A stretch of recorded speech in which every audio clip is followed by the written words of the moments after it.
I'd like to call to order the Monday, July 6th meeting of the Space Coast Transportation Planning Organization Technical Advisory Committee. And after we do the Pledge of Allegiance, we'll have Georgiana introduce how we're going to conduct the meeting. So please join with me in standing and the Pledge of Allegiance. I pledge allegiance to the flag of the United States of America and to the republic for which stands one nation under God, indivisible, with liberty and justice for all. All right, Georgiana, would you please let everybody know how we're conducting the meeting? Sure. Thank you, Mr. Chair. Good morning, everyone. Thank you all for joining us today. We have authority to hold a virtual meeting pursuant to Executive Order number 20-69 issued by the Office of Governor Ron DeSantis on March 20th, 2020, and Executive Order number 20-150, which extends that order. Space Coast TPO may conduct meetings of its governing board and its committees without having a quorum of its members present physically and utilizing communications media technology. Some members of the technical committee are attending in person, and some members are appearing remotely.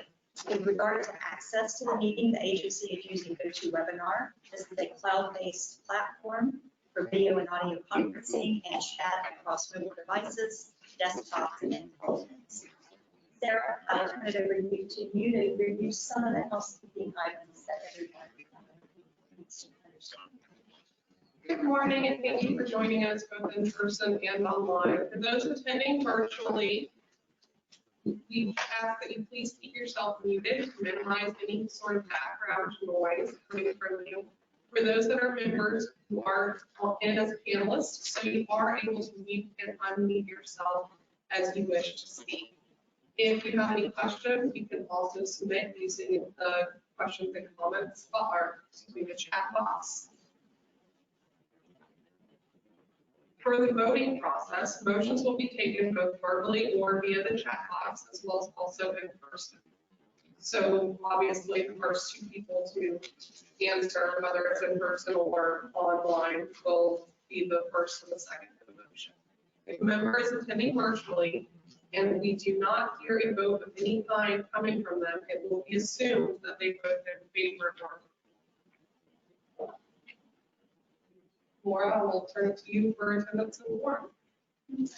First item I'd like to show is we do have a quorum that here physically. The first slide is for the TAC members only. If your name is not checked, please let us know, and also online. I think we got everybody. The next slide we'll go to in a moment will be the alternates. Is there anybody that is here that did not see their name checked? No. The meeting does have a call. So with regard to public comment, the Space Coast TPO has developed several methods of ensuring public comment for the virtual meeting. A complete listing of the public comment process and how to attend in person or virtually is provided on the Space Coast TPO website at www.sctpo.com. In order to ensure that the public has the ability to view the meeting, the Space Coast TPO will be posting a recording of the meeting via its YouTube channel. Those wishing to provide comments during the meeting may register and attend virtually. Participants must register if wishing to attend virtually. You may raise your hand or enter your request to speak via the GoToWebinar chat question box, either during public comment or at time agenda item is discussed. Once recognized by the chair, your microphone will be unmuted and you will be given 3 minutes for comment. If you have attended the meeting in person, you can fill out a speaker's card and turn it in at the welcome desk with Lisa. And so at this time, I'll turn it back over to our chair, Mr. Morgan, for public comment. All right, thank you very much, Georgiana. Do we have any public comment, either in person or the electronic communication? Not seeing any in person or electronic communications. Okay, that will move us to item 4, which is our executive director. Right. In your agenda package, you have draft meeting minutes of the May 14th, 2020 meeting. You have several standing reports. This is on page 1 of the agenda package, status of projects, and also our serious injury and fatalities report that we provide in the package every month. Also in your attachments is a letter to Congressman Posey on behalf of the TPO requesting support for flexible transportation funds for MPOs in the next coronavirus stimulus package and support for the passage of a long-term service transportation bill before it expires on September 30th. In short, Florida is a good investment for stimulus dollars, and we can certainly help with economic recovery. You also have a letter of support for the Economic Development Administration application to construct infrastructure critical to economic recovery for the Orlando Melbourne International Airport. On page 2 in your agenda package, and on the director's report page, there's a few updates that I wanted to bring to your attention. The Space Coast TPO will be holding our Transportation Resiliency Master Plan pre-scoping stakeholder meeting on July 14th of this year from 9 to 11. And through this study, we're going to develop a roadmap that's going to create a resilient transportation system along the Space Coast. Vision Zero Action Plan update. We have started a 12-week education campaign for social media to help educate our locals on how to prevent crashes. So you've probably seen a lot of those posts on Facebook. And our next Vision Zero task force is scheduled for August 21st of this year from 9 to 11:30. As a member of the TPO, we need your help in sharing those posts, sharing that information so we can help educate our citizens on what they need to be doing to have a safer transportation system, whether you're a pedestrian, a bicyclist, or a motorist. And so we all have a part to play on our road to zero fatalities and serious injuries. Also, the Metro Feasibility Study meeting is scheduled for July 20th of 2020, and that is a study that we are conducting in cooperation with the City of West Melbourne. The Central Florida MPO Alliance and the West Central MPO's coordinating chairs will be having a Zoom meeting on July 10th. So that's this Friday. And we will be discussing the regionalized prioritized list at 10 a.m. through the Alliance. And then the joint meeting will begin at 11 a.m. and it will be a virtual transportation summit on connecting cities. So that, if anyone is interested in that, we did not have a flyer in the package prior to sending out the agenda package. We can certainly send you that information if you'd like to be a part of it. And that is it for me. All right, thank you. Do we have any questions for our executive director on any of the materials presented? All right, seeing none, we will move to item 5, which is the consent agenda, which has 4 items. And unless someone would like to pull any items for separate discussion, I would entertain a motion to approve the consent agenda. So moved. We have Devin Swanson, the motion, and Frank Workman, the second. And we need to do a roll call so we catch all the online people. No, we are taking it as if we do not hear anything from anyone, then they're in approval. So unless they say they're opposed. All right, so all those that are participating electronically, unless there are any discussion on the motion, we'll go ahead and take the vote. All those present, all in favor indicate by saying aye. Are there any opposed present? And online, all those have the opportunity to vote.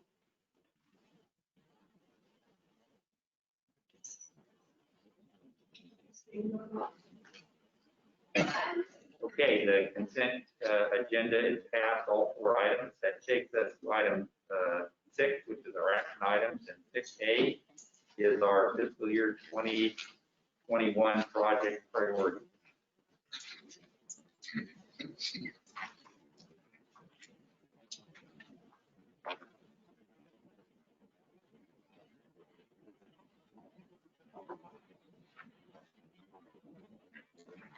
All right. Good morning, everyone. My name is Sarah Crowell. I'm the multimodal program specialist for the Space Coast TPO. I will be presenting this year's draft project priorities for your approval. As a review, sorry, I'm a little bit disappointed this morning, Sunday virtual. As a review, where the project priorities fits in is basically it's right smack down in the middle of our three biggest or our three required documents. And so we start off with the long range transportation plan. That's where we develop the long-term vision, goals, and where the projects fit in, and the cost feasible plan, which Steve will be presenting later. And from those projects, municipalities are able to submit projects during their annual call for projects. And then those projects, hopefully when they're funded, end up in the transportation plan. Excuse me. So if you recall, we've been going through quite the process of creating a new screening criteria.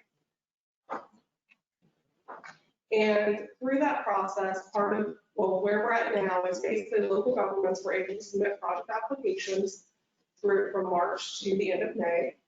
And then we took those applications, which I'll show you the applications that were submitted this year.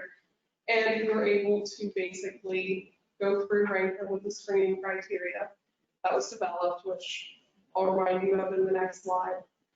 And now we are here today, hopefully approving the document to be adopted by our board. FDOT will going to evaluate our available funds and the costs over the next several months. We'll be able to actually start programming those projects, which will then end up in next year's. So as you recall, back in March, we adopted a new screening criteria. And basically the purpose of the screening criteria was to take all of the various lists that we had of project priorities and create a singular list to both abide by FDOT's new recommendation of us providing one singular list. But also we were able to make sure that we were aligned with our core strategic plan. And so really our policies were being hit via our list, and that we were really putting the projects that were important to our governing board first. So we ended up with safety, transportation, and land use, sustainability, and resiliency, innovation, which are all part of our board strategic plan. Then we added in that multimodal category where projects received a quantitative score from 0 to 100 based on various scoring criteria within those 5 emphasis areas. The next set of scoring that came about was a qualitative score. And so several weeks ago, we presented the list to our transportation subcommittee. Several of you attended that meeting. And they were able to recommend the project receive 0 to 15 points based on a qualitative nature of the project. They did give several projects qualitative scoring, and it did move the list around. The final ranking decision that can be made is discretionary ranking. So committees such as the TAC and our governing board can request that a project be moved based on a consensus recommendation. So if this group today looked at the priority list and said, we really feel like this project should be here, then you can make the recommendation to our governing board for it to be moved based on the discretionary ranking. But once again, the governing board has the ultimate approval. So during this year's call to projects, we did receive 9 new project applications. And this is their ranking within the master list. Welcome. So we have US 1 corridor safety study implementation phase 1 in Melbourne. This is only looking for construction funds at this time, which is one of the reasons why it's ranked so highly.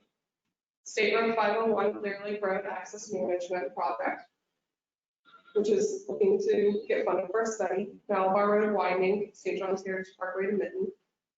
Roy Wall, State Road 519 Fisk intersection, which is hoping for design. US 1 corridor safety study implementation phase 2. So this is the other part of that Melbourne corridor, and it has not been designed. Sarno Road and 518 are a galley intersection. The A1A sidewalk gap, like from Grosse Point Ave to Blue Gap. Aurora Street sidewalk, State Road 520 to Jackson Street. and then an Owl Tuttle, a section of the Owl Tuttle Trail, which one Lakes Connection Trail.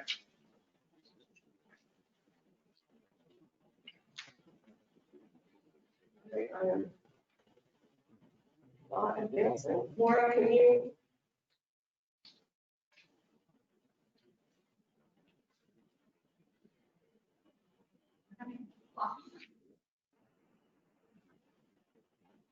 Oh, I didn't talk that, okay. So after we added the new project, we went through that qualitative ranking process on top of the quantitative ranking. This is what we ended up as our top 10 projects. So Ellis Road as number 1 for right of way, Cape Canaveral Space for Indian River Bridge and Space Commerce Way. The US Phase 1. State Road 528 widening both sections. You guys want me to hold a second while we fix this out? I just- Okay. NASA Boulevard sidewalk, which is also looking for construction. I-95 interchange, implementation of the SOAR projects is needed. State Road A1A intersection improvements and sidewalk. At International Drive to Long Point Road, which has been the top of our list for a very long time now. The new State Road 501 corridor study, and then State Road A1A curb and gutter and sidewalk from Long Point to George King, which has also been on our priority list at the top for there. So just as a highlight of some of our top projects, I just have 4 of them that I wanted to highlight. So the Ellis Road widening, as you know, this has been a long-term project. We recently opened the new I-95 interchange, as well as also the St. John's Heritage Parkway connection into Ellis.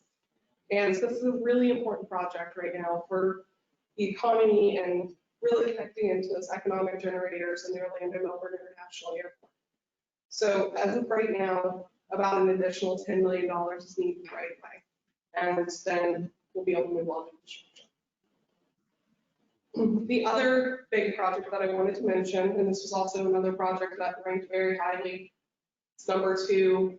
The Transportation Subcommittee did vote for it, as well as Ellis to receive discretionary funds, qualitative funds ranking, rather.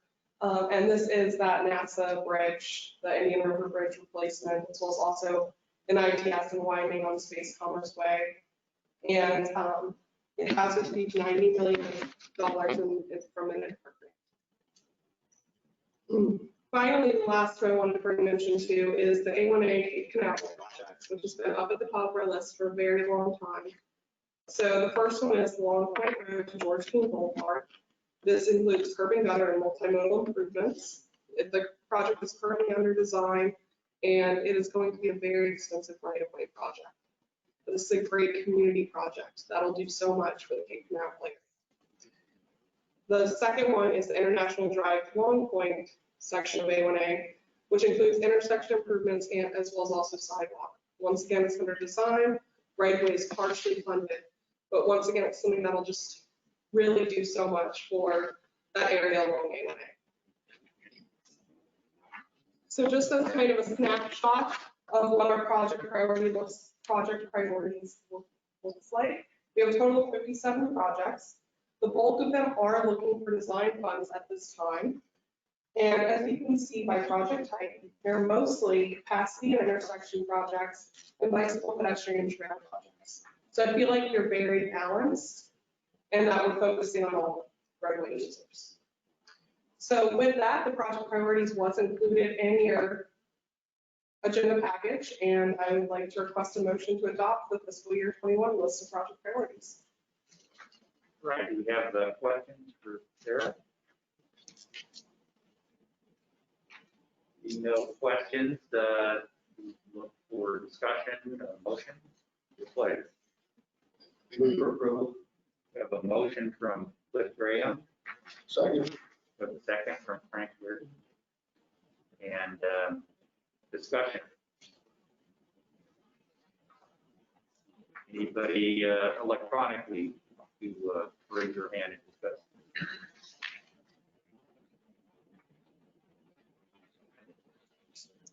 So I just wanted to mention one thing. Looking at the listing, one of the observations is that 7 of the 10 top priorities are SIS facilities, and that's the strategic intermodal system. So the department's policy is to dedicate 75% of flexible capacity funding to the SIS. These are high priority inter-regional projects. So it is interesting that from a ranking standpoint, they would bubble up to the top and be such high priorities with all the different projects. And then the other observation is the design. The majority of the projects were in the design phase.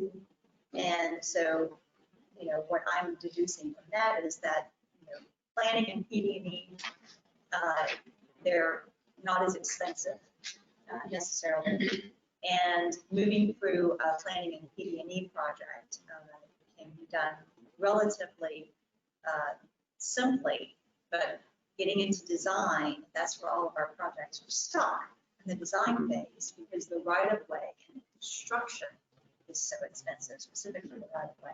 So we have a large number of projects sitting in design. Design is done, on the shelf, and we just cannot move them forward due to the level of right-of-way acquisition funding that is needed to move those forward. So just an observation looking at that listing. Right, thank you very much. Any electronic or in-person discussion? Seeing none, we will go ahead and vote then. All in favor of the motion to recommend approval to the board, indicate by saying aye. Aye. Any opposed? And electronically, they have a chance. Yes, okay, well, I think this is a tribute to the new priority process, and there was a lot of effort went into this before it got here and before it hit the board. But, I think having unanimous agreement of the staff is pretty impressive. So thank you very much for your effort. Thank you. All right, that takes us to our second action item, 6B, which is a recommended resolution 2103, the fiscal year 21 to 25 tips. So thank you for that, Sarah. Adopting our project priorities and adoption of the transportation improvement program is probably the single most important thing that our transportation planning organization does, because at the end of the day, it's where the planning meets the money. That's what it's really about. It's bringing those very important transportation projects into Orange County for economic development, for safety, and the list goes on and on. So that is a really important process that we do every year.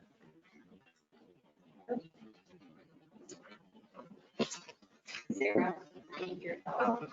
Oh, I apologize. Laura has me messing with something. You should be good now. All right, no problem.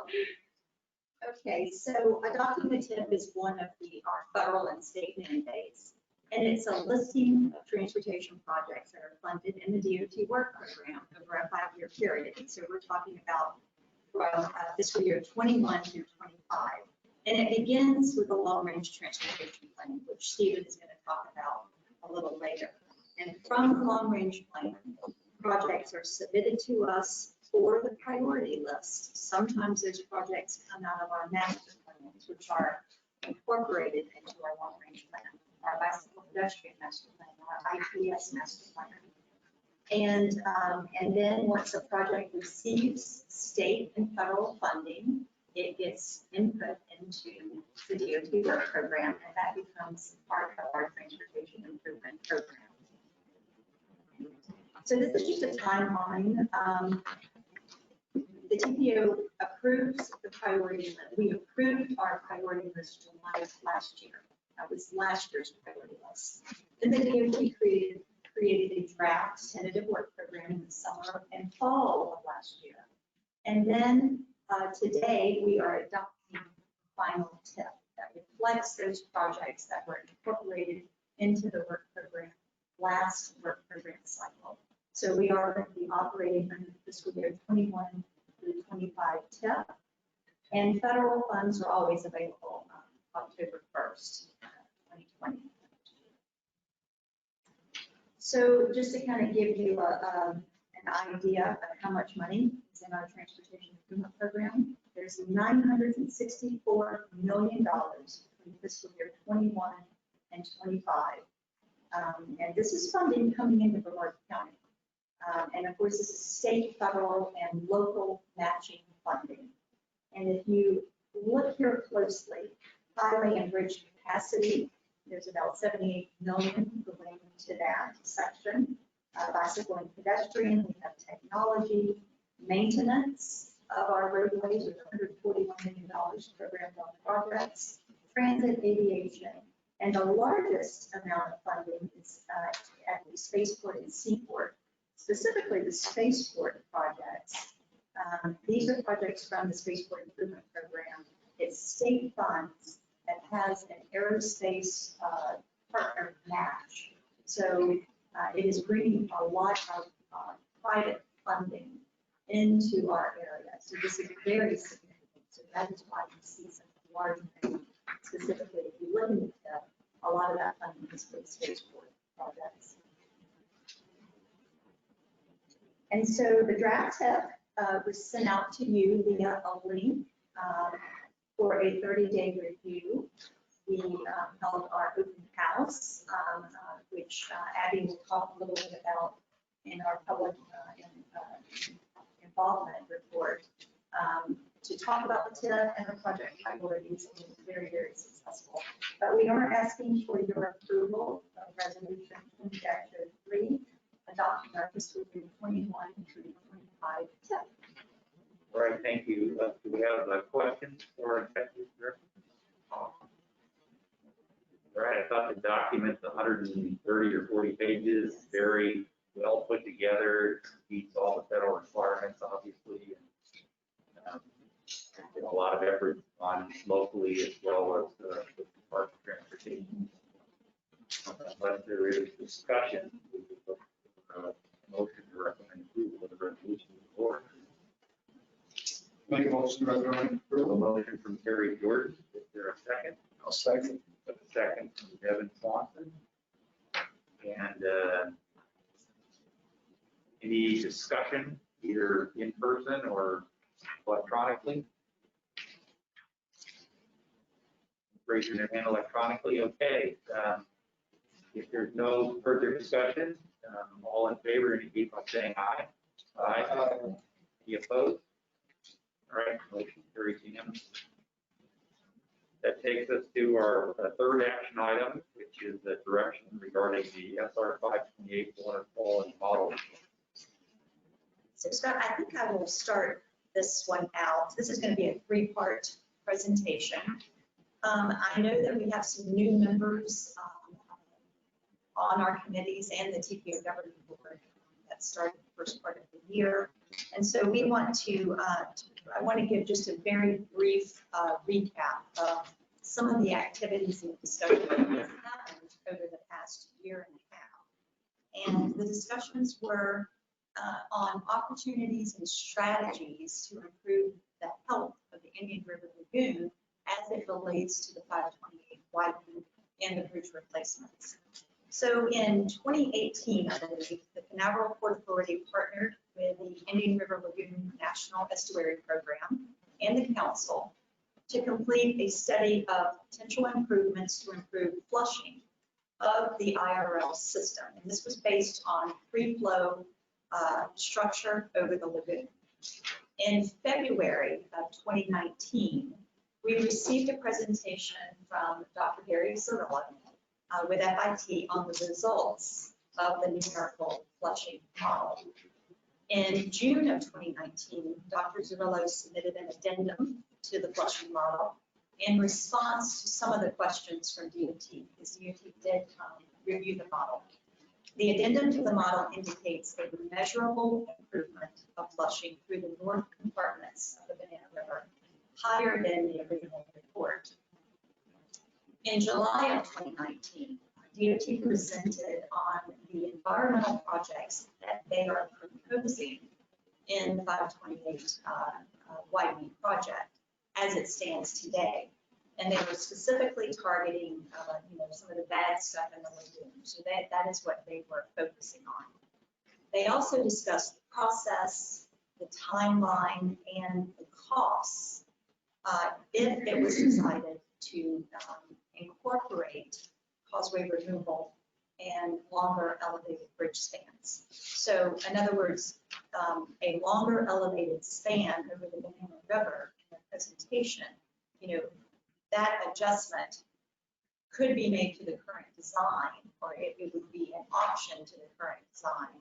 But removing an earthen causeway was basically going to have to put the project back to a PD&E phase. That is what the department advised the committees and the TPO board, that removing the causeway would cause a reboot of the PD&E phase. But just creating a longer bridge could be incorporated into the design if that was the direction that the board wanted to go.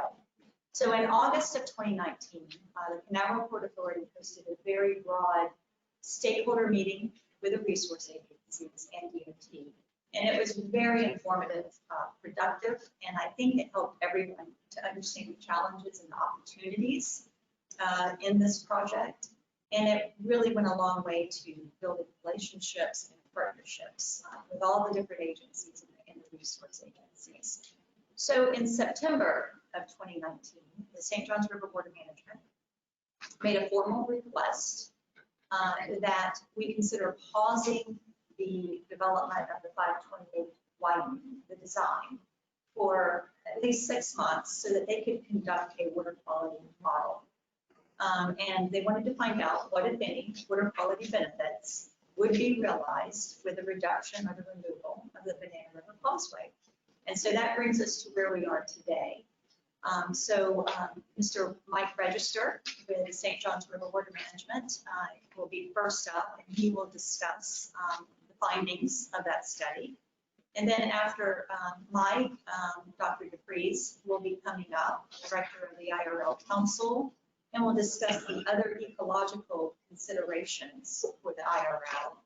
And then we have on the phone Lorraine Bobo, FDOT Director, who will discuss the environmental projects that the department is proposing, and also discuss some sea level rise considerations. So as you're listening to this presentation, all three of the presentations, consider what type of action you would want to make to the TPO building, because that is where we need to get to at this point.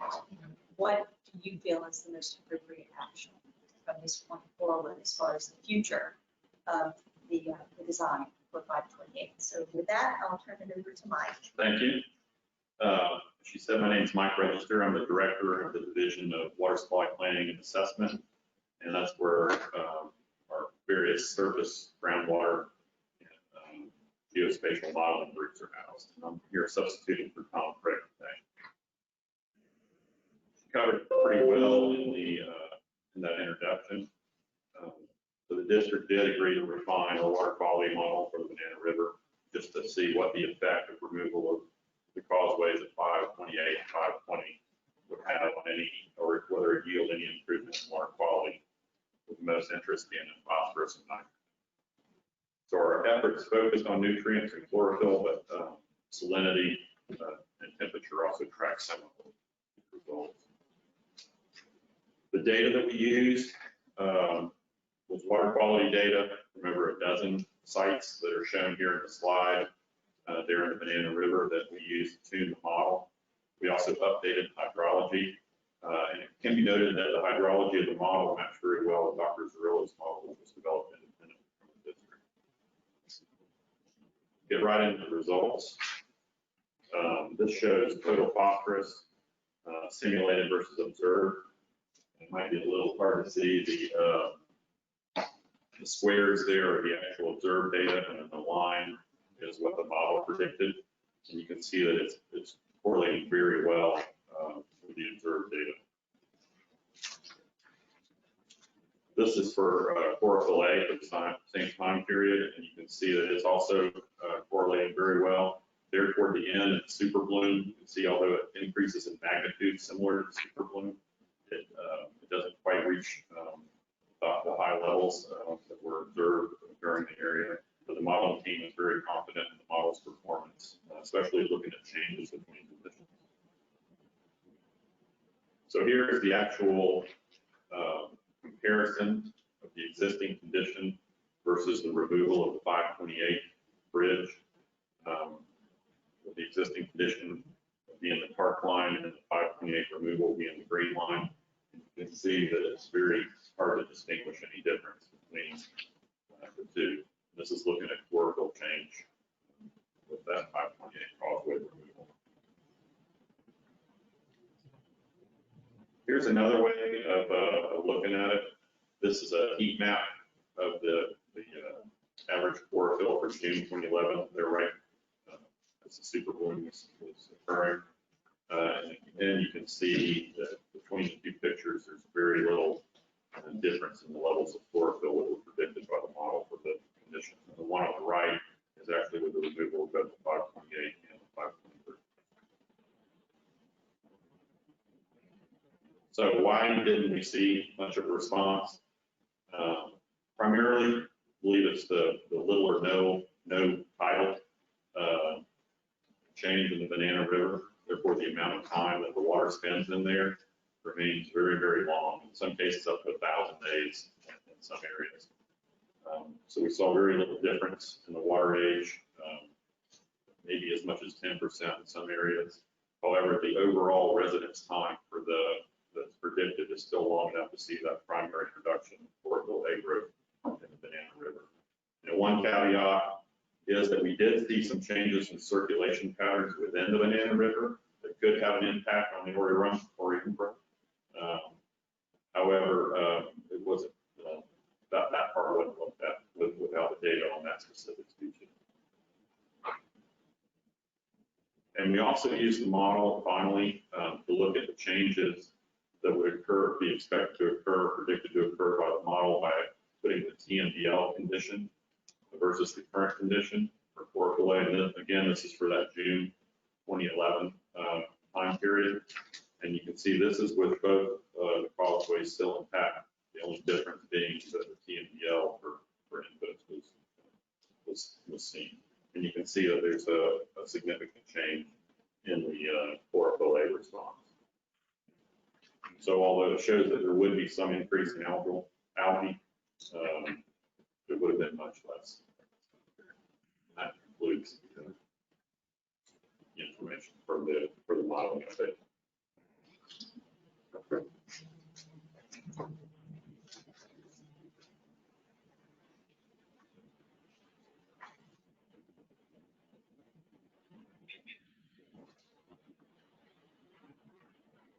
Good morning, everybody. For the record, Wayne Freeze, I'm the Executive Director of the IRL Council and the Indian River Lagoon National Estuary Program.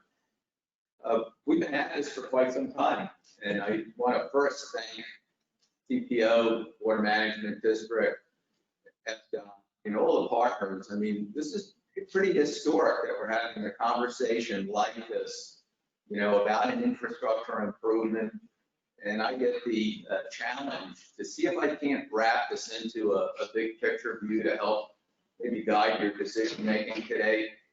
And I want to start with where I got involved because I think it's important. I represent 5 counties, 2 water management districts, DEP, as part of the IRL Council. And back in February of 2019, that council did a resolution, which is not a common thing, to look at 528. They requested 2 things happen. First, to support Florida DOT's efforts to study this infrastructure, potential impacts to the lagoon, both at 528 and 520.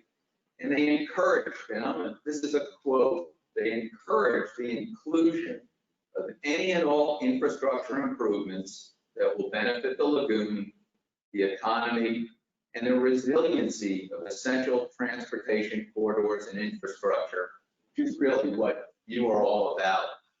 And so we're really pleased to be at this point, even though I'm going to tell you in advance, at the end of my presentation, your decision is not going to be any easier probably than it may have been.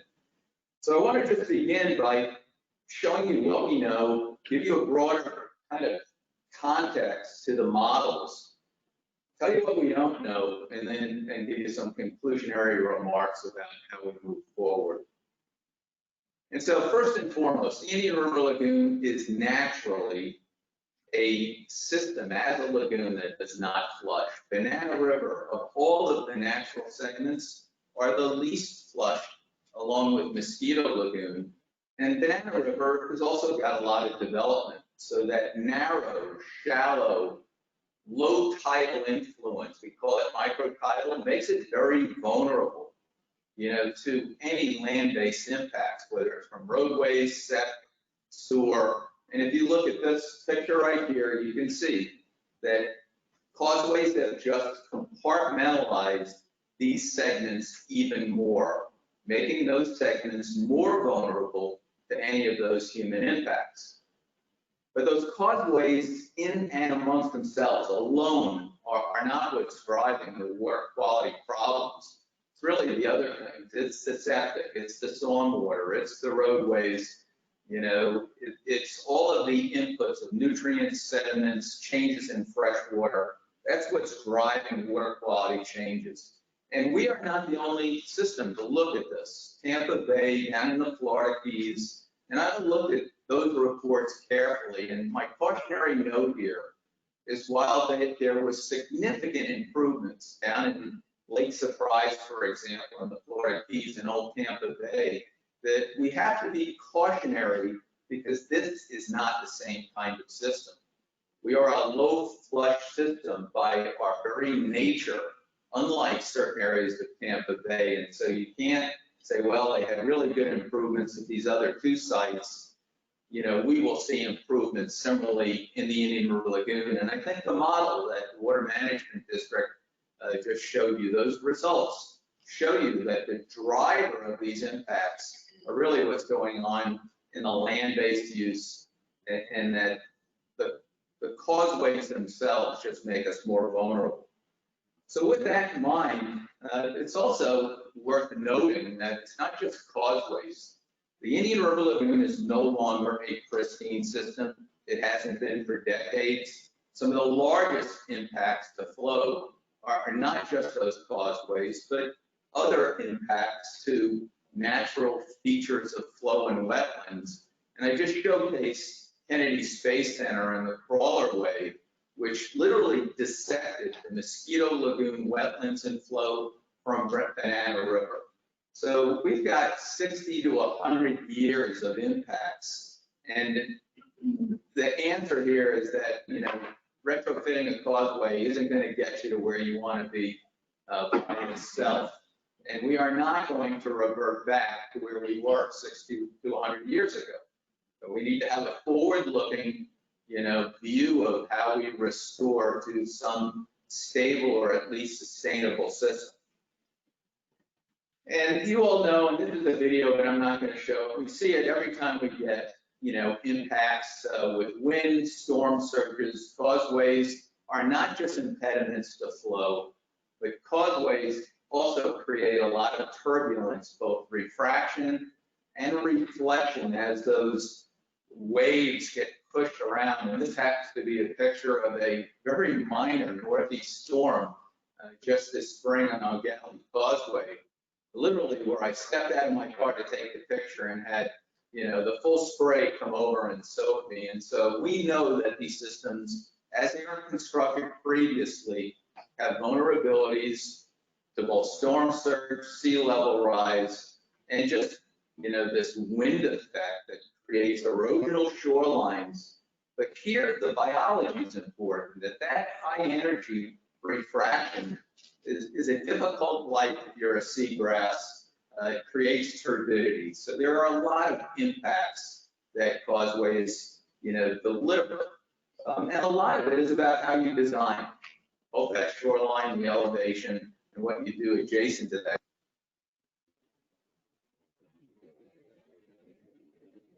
little bit of that video, that this was a minor northeast storm. So what do we know about hydrology? And I think this is important. I'm really excited as a scientist because we had Gary Zurillo, who I think did 10 different modeling runs thanks to support by Port Canaveral with the IRL Council. And the district's independent modeling aligned very closely, with those original models. And so we have two models that are kind of at least agreeing on the hydrology. And Zurillo's work shows somewhere between a 9.3 to 17% flushing improvement. What the district's model showed, if you didn't pick up on the nuance of those photos, was that as a model to predict an algal bloom, and we use chlorophyll A as a proxy, that impacts changing that span for 528, at least in the model, did not predict significant improvements in water quality. And I think that's an important point. Now I'm going to take a moment of latitude here. I'm 50 years a surfer, been living in Florida for 40 years. When a low pressure comes off Africa, I get at least 12 models I can watch as that hurricane system starts moving to our coast. I can get online and look at all of those 12 models together in a spaghetti model. And I can look at models that combine those models. They're called ensemble models that give us the ability at least to predict where that storm may or may not go. And you know how variable that can be. We are not there with these models. We showed you two. It's a really important start, but our science is not robust enough to say, if we do this, this will be the biological response of this system.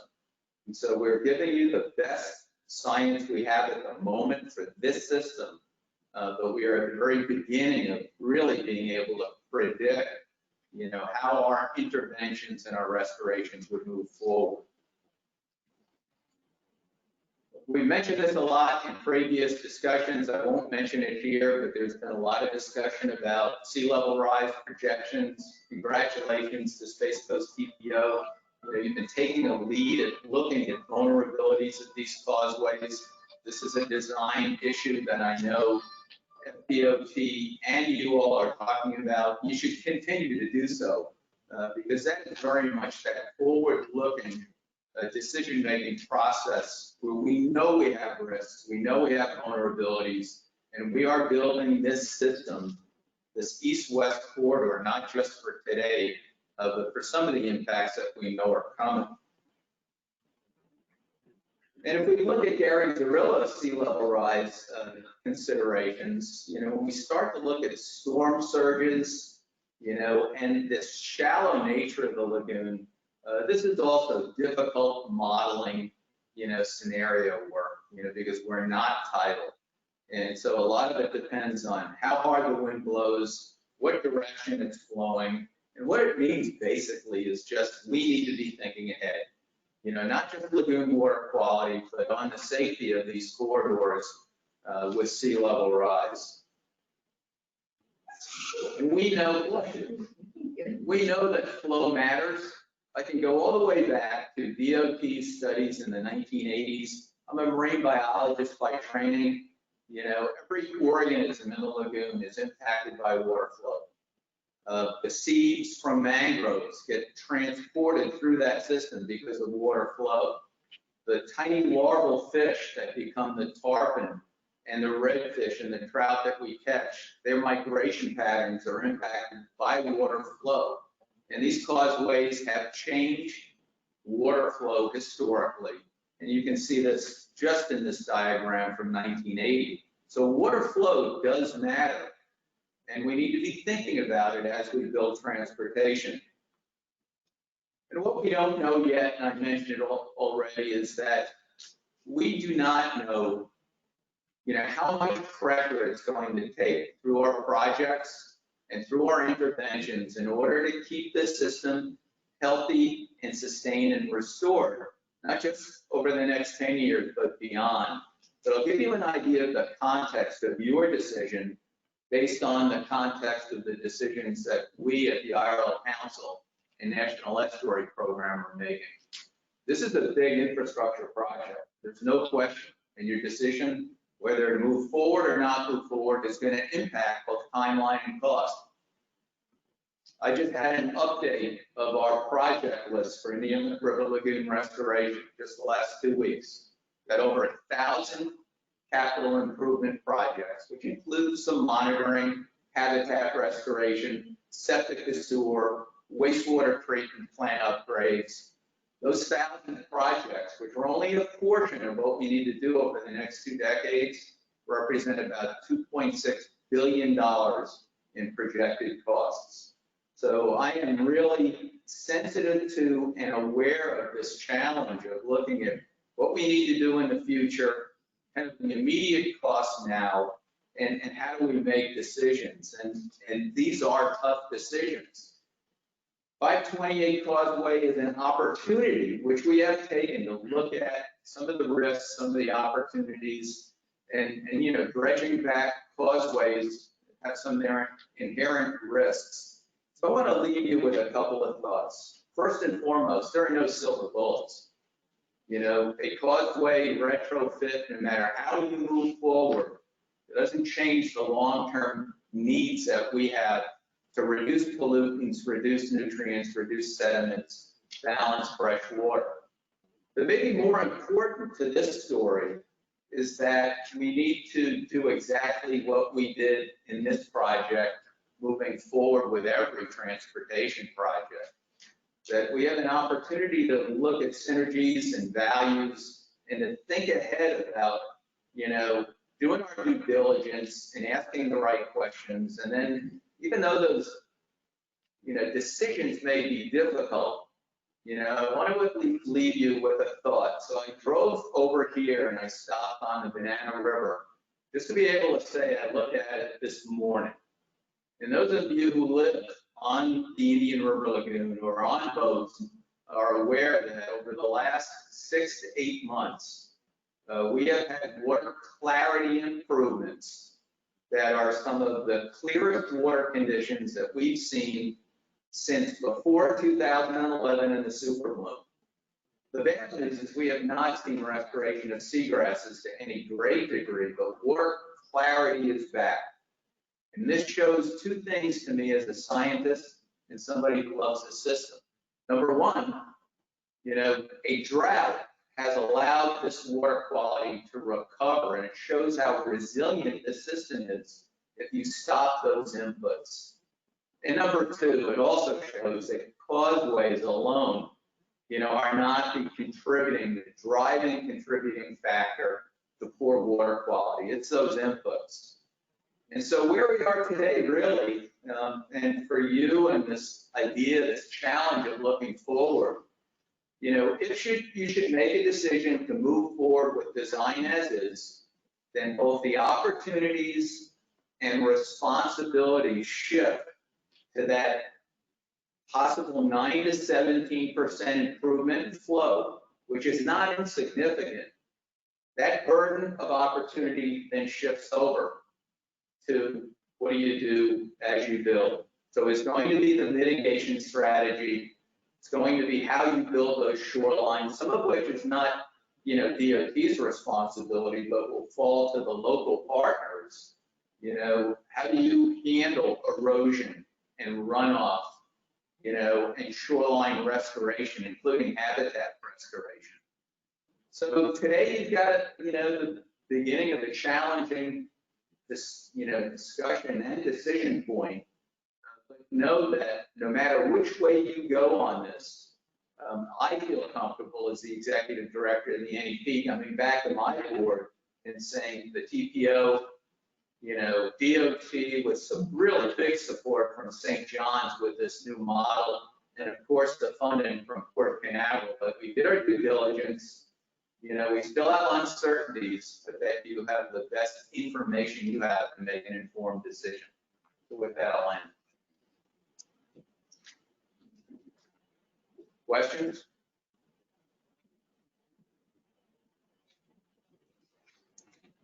Okay, so Lorraine, Can you hear us? I can. Good morning. Can you hear me? Yes. Excellent.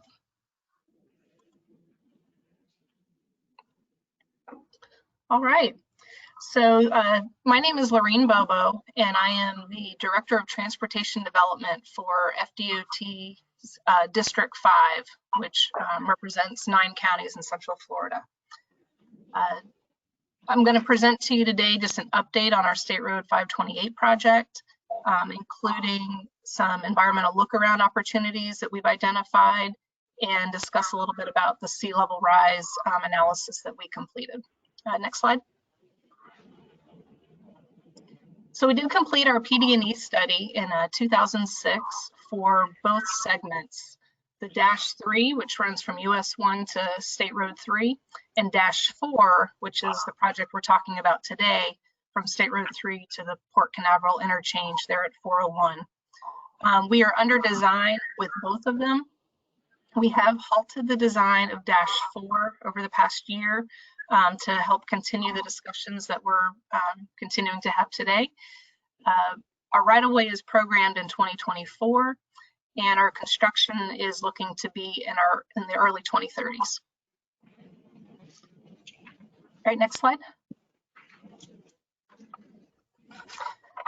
Okay, so ELAs, or environmental look-arounds, are non-traditional opportunities trying to minimize our environmental impacts. So, for example, building a pond, especially in a wetland area, that's disruptive to the environment. So we look at other opportunities, and we started this process last year, and we have engaged all of the regional stakeholders, which you'll see listed here, including Brevard County, the Port, the Water Management Districts, FDEP, Indian River Lagoon, just trying to identify those opportunities. Go ahead to the next slide. So one of these opportunities is, you'll see those blue boxes with the red X's on them. Those were typically where we would put our ponds for this widening project. We have identified that if we remove those ponds and incorporate dry swales and nutrient separating baffle boxes at the outfalls, we can increase our the total nitrogen increases by 6.5 kilograms, but the total phosphorus is reduced by 0.5. Next slide. Another opportunity that we have is partnering with Brevard County and helping to fund one or more of their projects. One that has been identified so far is this Zone M for Sykes Creek. That project alone would so instead of the total nitrogen increasing by 6.5 with our other opportunity, we will actually reduce the total nitrogen by 706.4 kilograms a year, which is a 160 times increase. I mean, that's an incredible opportunity there.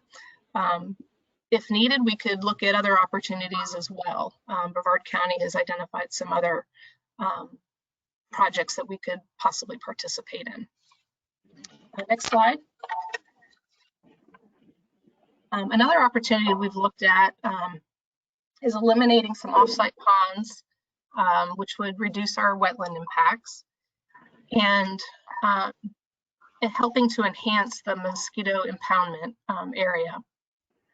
We would work on this project in conjunction with the Water Management District in Brevard County, and we believe that this project will provide a lot of opportunity to the area as well. Next slide. So just kind of giving a summary of these projects and this opportunity. We believe that we have identified several really great projects that will improve the water quality in this area. And one of the benefits of going down this path is that we could probably fund those projects in the very near future rather than later, a decade or so out, which would provide immediate relief and improvement to this area. The next slide. Okay, so now I'm going to talk a little bit about sea level rise. I know there's been some concerns that that we're not meeting the various requirements. I just wanted to go through our process a little bit of how FDOT analyzes our projects statewide for sea level rise. So this is just identifying the criteria to make sure we're putting our roadways at the proper elevations. When we use FDOT standards and criteria, which were developed using, I believe, NOAA criteria. Next slide. So we do use the Daytona Beach Shores station as part of our analysis. So in this location, they may experience a rise of 0.091 inches per year. Next slide. So if we put that into our formulas, we estimate how long this bridge would be in place. So if we're building it, for example, in fiscal year 2030, we add 75 years to that, that puts us out to 2105. So that means we have 113 years using the target year and the tidal epoch that we need to account for. Multiply that by 0.091, and that gives us 0.86 feet that we should expect the sea level rise to be at in 2105, which is when this next bridge would reach its design life and need to be replaced. Next slide. Okay, so if we take our critical 100-year elevation, which is plus 1.8, and we get that from our bridge hydraulics report, we add that 0.86 of the mean sea level rise that's anticipated. That gets us to 2.66. Our lowest proposed roadway elevation is at 6.37, which is 3.71 feet higher than that minimum roadway elevation that is recommended. So we believe that our proposed roadway does meet and will be well above that minimum sea level rise. And just we also checked it for -3, which is the project to the west, and it meets same over there as well. Next slide. So in this slide, I just wanted to show that we are, this is what our bridge slope protection would look like to deal with some of that storm surge that was also mentioned earlier today. So this would help to protect the causeway, the bridges, and other infrastructure features in this area to deal with storm surge. Next slide. So in summary, we appreciate the opportunity to be part of the discussion to help improve the water quality of the Indian River Lagoon. We want to be a good partner and look forward to hearing the conversation and the desires of the Space Coast TPO. FDOT does not own the causeways, so we could work with the property owner out there and figure out what the best thing to do is, but we could lengthen our bridges a little bit more if needed. Obviously, that would take some additional design money and construction money, which if this is the right thing to do, then we'll be happy to do that. But our revenues are down, so I don't know yet what that would do to our continuing on our design and the ultimate construction. So it may push it out some years if that is the case. So, but we look forward to continuing the conversation. Thank you. Thank you, Lorraine. So that was a really good conversation. So we would love to hear what your thoughts are and feel recommendations for the job. Okay.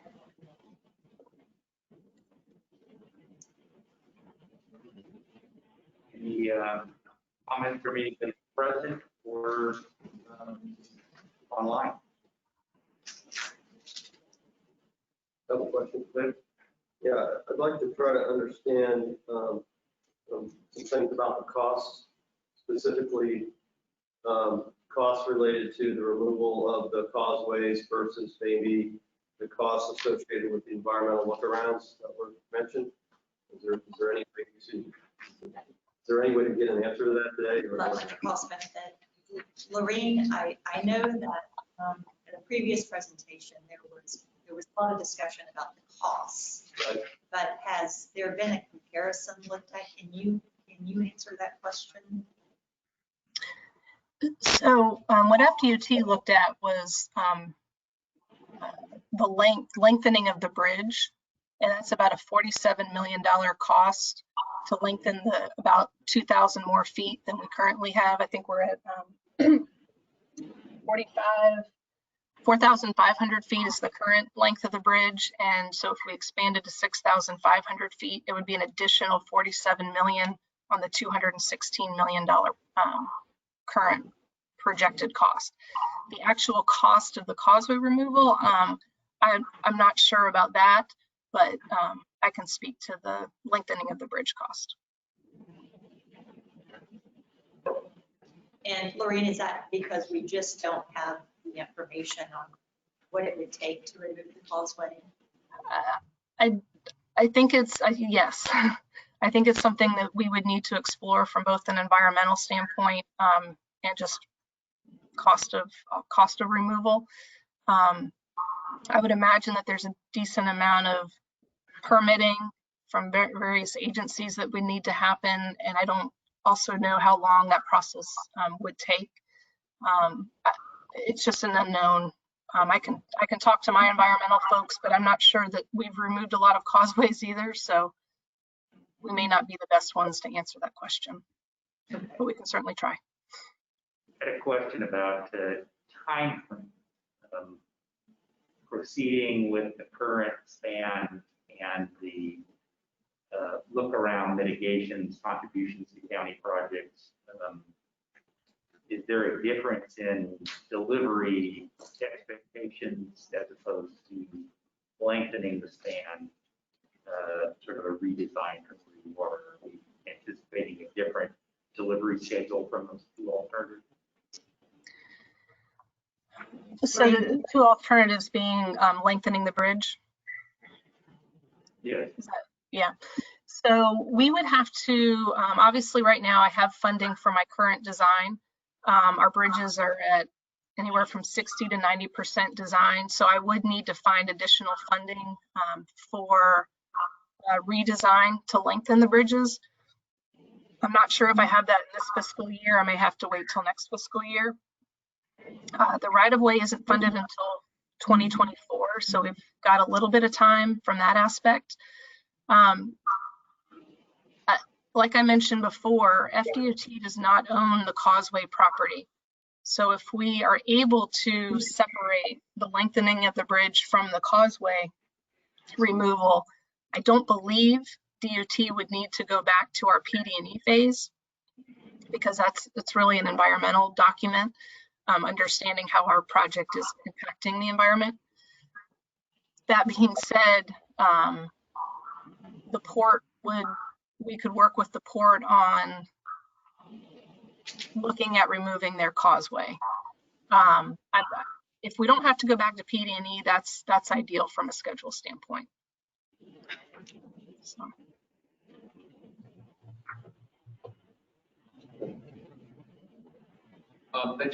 The DOT has a perpetual easement on the causeway with the Port Authority. So the port's not the one that built those causeways. Originally, it was built by DOT. So I just wanted to make sure that that's clear to everybody. Okay, I'm not sure that that's a lot of those causeways were there prior to the bridge being built, but we can look at that.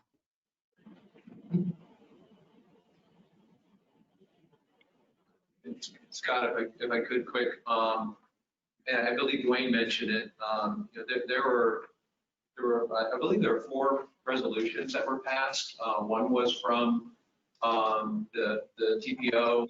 Dwayne mentioned the one from the Indian River Lagoon Estuary Program, the Port passed one, and the Save Our Indian River Lagoon Citizens group passed one as well. And most of those resolutions were to basically do what we've been doing for the last couple of years, is to look at this project and use the best science and everything that's available to look at the environmental benefits. And I think that was, you know, among other things, that was, like I said, that was the emphasis for a lot of those resolutions. I just wanted to put that out there as a reminder. As Georgiana said, there's some new people here on the TAC and the governing board as well to give you a little bit of history on that. Does the board have any particular view on the alternatives? If I were, does the board have a preference for where we are? The most important thing to the port is to look at the tie-in and the PD&E between State Road 401 project for that bridge replacement and the tie-in into 528. That is definitely our most important emphasis, to take a look at that and how that links not only to the Cape Canaveral Air Force Station and the spaceport, but also to the transportation system and the fuel terminals that are on the north side of the port. So as far as the alternatives and everything that have been put out and looked at, you know, I do have a couple of points on that. I think there's been some discussion about whether the project would have to go back and restart the whole PD&E process and go back through NEPA. I'm not sure that that's necessarily the case. I think you can use a lot of the existing information. There has been also some additional reforms that have been passed by the current administration to speed up the NEPA process for important infrastructure and specifically transportation projects. I think there's an executive order that provides flexible alternatives for these types of projects. So basically, I think there's some, you know, there's some flexibility in looking at them and not having to go back and recreate the wheel and start over. But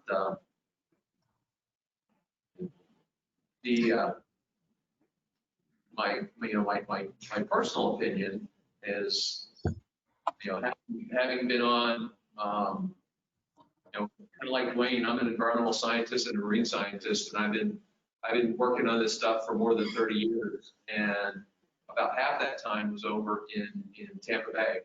And I was down in the trenches working on some of the early restoration projects, and I'm sure I'm going to have the skin cancer to prove it here down the road. But Wayne made a great point about the difference between the Tampa Bay estuary, a tidal estuary, and the Indian River Lagoon. However, you know, I can't in good conscience not look at every little piece of the puzzle that may help to restore the lagoon, and that's something I think that you know, both the TAC and I think the CAC is going to have the same presentation this afternoon. You need to keep a look at and keep in mind, because this is something that's and Maureen had a great figure there that this bridge could potentially last, you know, 100 years. So this is something that we're changing for more than just our lifespans. But that said, you know, I think it's great to look at all, you know, all the different opportunities. This is very similar to Tampa Bay. Tampa Bay is meeting a lot of their restoration goals, seagrass goals, and I think we all want the same thing here.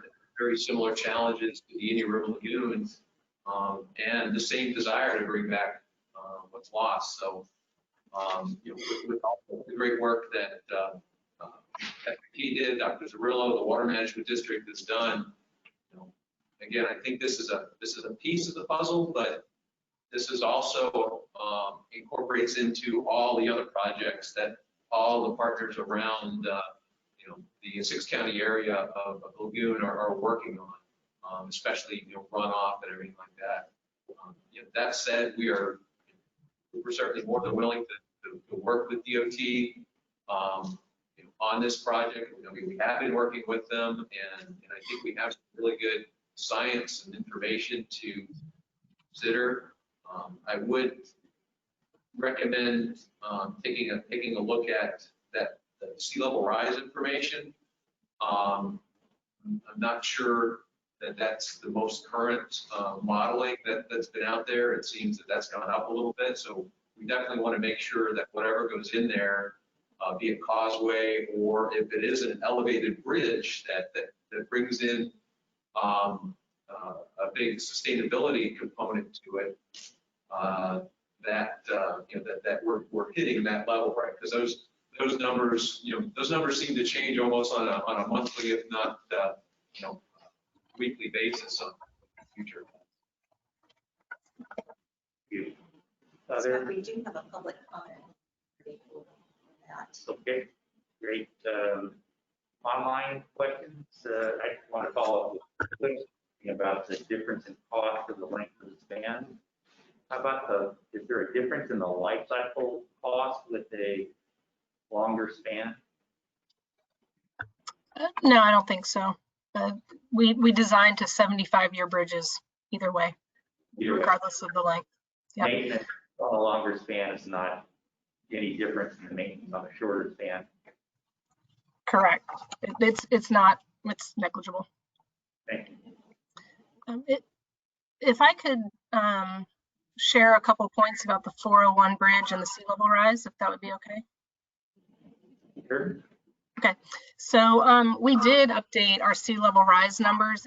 In 2015, it was 0.86, and I think it's 0.91 now, if I'm remembering my notes. So we did update those numbers to, just to your point, Mr. Musser, that make sure that we're still in check with everything, and we are. The 401 PD&E study is scheduled for this fall to begin. The 528 bridge needs to be reconstructed prior to the 401 project being built. So they're very closely coordinated. One has to happen before the other. I think a lot of that, it depends on what the selected design is too for 401, whether it's a fixed span or a lot of that's going to change. I think the configuration of the exit there off of 528 when you get on that bridge. So that's a good point. It's good to hear that that's starting in this fall. So thank you. Okay, anybody electronically or here, we'll take our public comment then. Go ahead and have the public comment. Okay, we have a comment from Virginia Barker. I unmuted you. You now need to unmute yourself. You can speak. Okay, can you hear me? Yes, Virginia. Thank you. I just wanted to reiterate what Bob was mentioning about sea level rise, and Lorene, I appreciate you filling us in on that 2015 update. From the analysis that the county has done in the Indian River Lagoon, we have seen about a 5-inch rise in water level over the last 50 years. So a projection of 9.1 inches over the next 100 years just seems low. So if you could please take another look at that, and maybe, it would be nice to see it in the context of the various federal agencies' projections of sea level rise. How does that 0.91 inches per year, or 0.86 feet over the 100 years, how does that compare to all of these other projections of what we might expect? Okay, yeah, sure. Just to make sure I have my numbers right, that was 5 inches of rise over the last 50 years? Yes. Okay, thank you. Thank you. In Virginia, while we have you there, as the implementer of the Indian River Lagoon improvement projects, your thoughts about the environmental look around and possible contributions from FDOT towards some of those projects, particularly since sales tax is not increasing as much as we thought it might. Okay, thank you. Yeah, we've had multiple discussions with DOT approaching us, talking about different opportunities. And so I think that we've identified, a number of alternatives that the DOT staff seem quite excited about, that would provide greater nutrient benefits for less cost and less destruction than if they had to put typical stormwater ponds, in those wetland areas adjacent to the lagoon. So, that environmental look around process is really good in terms of, reaching out to stakeholders and figuring out what the greater good is when facing these sorts of challenges. Thank you. Other questions and discussion?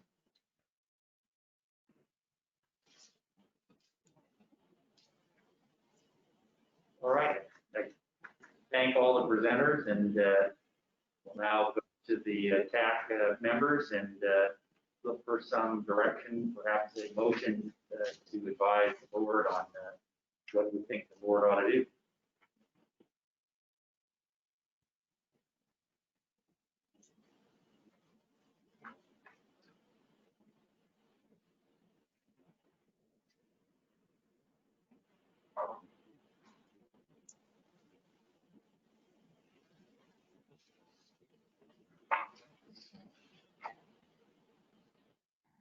It's a lot of information. Well, again, I think between the TAC and the CAC and the board, trying to take a step back to look at sea level rise, to look at whether there's could be some benefits to the IRL from a different approach to this important project. That's been accomplished. So I think we have information, and now we probably should advise the board on a decision. And to me, it seems like the choices, I know we heard that maybe you wouldn't have to go back through the PD&E, but I think FDOT said you would if you went and looked entirely at removing causeways. It seems like it's a move forward with the current span, current project, pick up those mitigations that FDOT has offered to the county that have greater water quality benefits than perhaps the removals would. And the cost difference between the shorter span and larger span, you get $40 million worth of environmental benefits from that. I don't know. So I would probably advise the board to move forward with where FDOT is going, which is sort of maintain the current span and seek to contribute offsetting environmental mitigations with the county to try to more substantially improve the water quality environmental. That would be not hearing anybody else, I guess. See if there's a second. I'll make a second. There's a second from Jenny Lamb. So discussion, obviously there's another way to go, but our charge with our advisory board, so if there's other views, probably now we find it. Hear those. One question. So to go forward with this particular motion, those other mitigating projects, those will be spelled out later on, or is that something that has been Because right now, this license is all here today, it's just what would happen if we remove parts of this causeway. See anything else about those other mitigating projects potentially brought up? Or is that something? Maybe Virginia and Maureen might be able to go back on what particularly those mitigations might be. I know Maureen's presentation focused on one in Yes. particular, but maybe that's a great question. What's the value of all those potential contribution projects? So either Virginia or Maureen, did you hear the question? If you can repeat the question, it was kind of in and out. Just want to make sure I got it right. So if we go forward with this particular motion to go forward as planned, as FDOT has proposed, the idea is that there would be some other mitigating projects replaced in lieu of actually removing parts or all of the causeway. So would that be spelled out in another study, sea level rise, final conclusions, or how would that be shown to us in some way as to help us understand what we decided to do? Yeah, so some of my slides did indicate what that one project, the area M, thank you, what that project would benefit. It would, oh, yep, right there. It would reduce the total nitrogen by 706.4 kilograms a year. That's just that project alone. I know Brevard County has several projects already funded, and I think that's where we're looking to help out with some of the projects that weren't funded yet. I believe there'll be a report when we're done, and you can see a copy of the projects or the report that Brevard County has done. I don't know if Virginia wants to speak to that. Is that kind of what you were looking for? Or? Yes. Okay. Lorraine, my impression was that these projects, funding these partner projects with the county would be instead of the stormwater treatment that would normally be required to offset the increased pavement area, impervious area of the road widening. These are not projects that are instead of replacing causeway with bridge spans. That is correct. From the question, it sounded like those two things were kind of getting mixed, maybe. Agreed. Okay. Yeah, this was removing the ponds, right? That's a good clarification. The other possible clarification on this, this was mentioned that these mitigations could potentially happen earlier than the project itself, therefore getting sooner IRL benefit than might otherwise be the case. Perhaps one of the two of you or both would address that. What does sooner mean? Yes, so FDOT believes we could find the funding for participating in some of these projects within the next few years. If the causeways were to be removed, I'm not sure what that would do to the schedule, but let's say we were able to stay on our current construction schedule, that removal wouldn't happen for about a decade. And as Virginia said, they're not, DOT funding these projects are not necessarily directly correlated to the causeway removal. It's not an either or.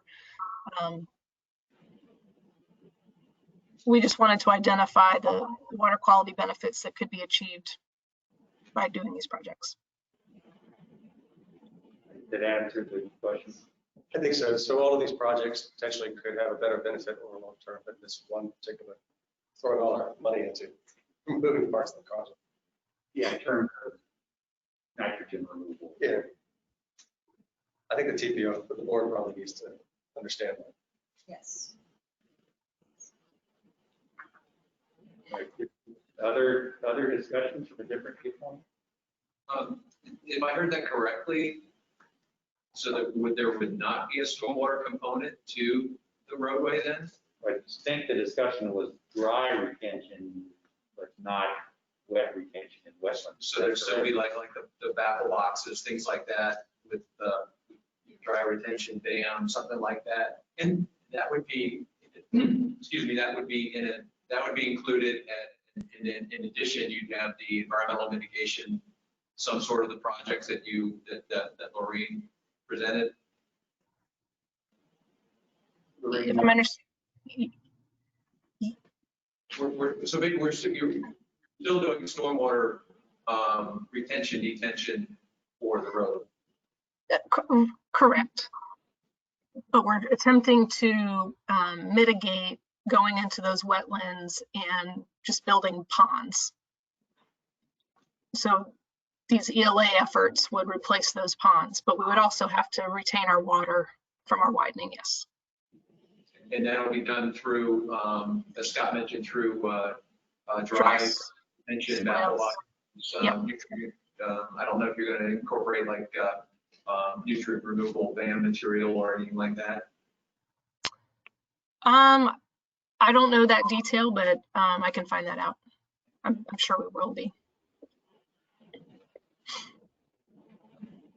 Jenny? So I just want to make sure I understand. So it's the 47 million in addition of additional costs is just to extend the bridges. It's not to remove the causeways. We don't have a cost for that yet. Correct. And it was 47 million of like 200 and something million of the overall cost. Right. So the bridges were originally 4,500. No, I'm sorry. Yeah, bridges were originally 4,500 feet at $216 million, and that's just a portion of the project cost. I'm just talking about the bridge cost. To lengthen the bridge by 2,000 feet is another 47 million.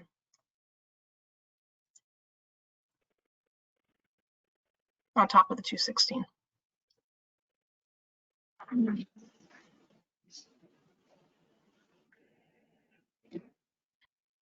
Other questions, other discussion? Hi, this is Steve Zaba with Space Florida. Can you hear me? Yes, Steve. And I just want to clarify this project, at 528, is just an element of the overall project needed to achieve the results, right? The 520 would also need, causeway would have to be removed. Correct. And I believe it's both over the Indian River Lagoon and Banana River Lagoon. So if the decision was made to go ahead and widen to 6,000 feet on the 528 Banana side, you know, would there be a commitment as the projects move forward on 528 and 520 to also remove those causeways? So for 528-3, we can have that discussion for that project as well. That one I think is closer to 100% design. So same idea as when we're talking about 528 over Banana River -4. 520, we don't have any projects in the pipeline right now. So we can certainly talk about them when we get there, but right now we don't have any plans for PD&Es or anything. Thank you. If I can just mention that what Steve said and Lorraine said is correct. You get the increase of circulation and flushing with that the addition of 520 removal. You do get some just with 528, but you know, to some of the presentations that Mike and Dwayne said, you know, once you remove that second one, you really start to get some increase up to that. I think it was 17 or 18% that Dr. Cirillo modeled. So, just as a point of clarification on that, that 17% high estimate in Cirillo's models was largely related to kind of the event extreme. So, you know, that range is kind of a continuum of, you know, different conditions in the lagoon. And so to the question before, you would not see 9 or 17 unless you coupled 528 with that 520 expansion. And so one last point, in Virginia, Barker has these data, and I don't remember the exact numbers. As you all well know, there's a time value proposition to these expansions. There's also a time value consideration for restoration. And the Save Our Indian River Lagoon program quantified that. There was significant return on investment value to restore in a shorter timeline. So, doing it quick, and the sooner you can do it, the more you realize both the cost value of the dollar today, but also that incremental restoration of the lagoon quality. So I think as tough a decision as this is, that I think you're kind of seeing a path, to positive. But I do want to say, and this is Dwayne DeFries, this is not a position. The Indian River Lagoon National Estuary Program, the council, we don't tell local governments how to do their business.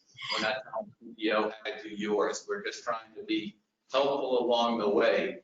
But it would be my hope as a scientist and citizen that as these mitigation projects become clearer and we move to those end phases of design, it would be my hope there's some creativity, and I know this may not be a DOT issue, on what those shorelines might look like as it relates to habitat restoration.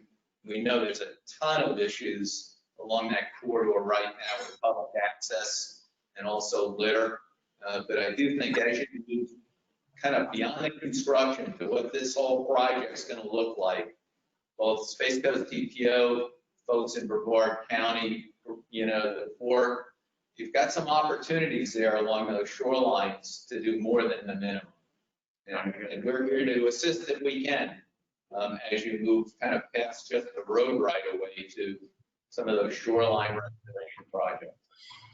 I think that's a great, that, as part of the follow-up, would be good to have local people provide some input with FDOT to really try to do some of that as part of this project. Obviously, that comes in the detailed design, but that detail.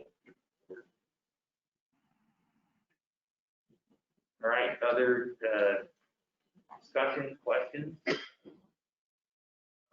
Electronically, is there anybody coming in? Looks like Virginia's raised her hand. Okay, Virginia.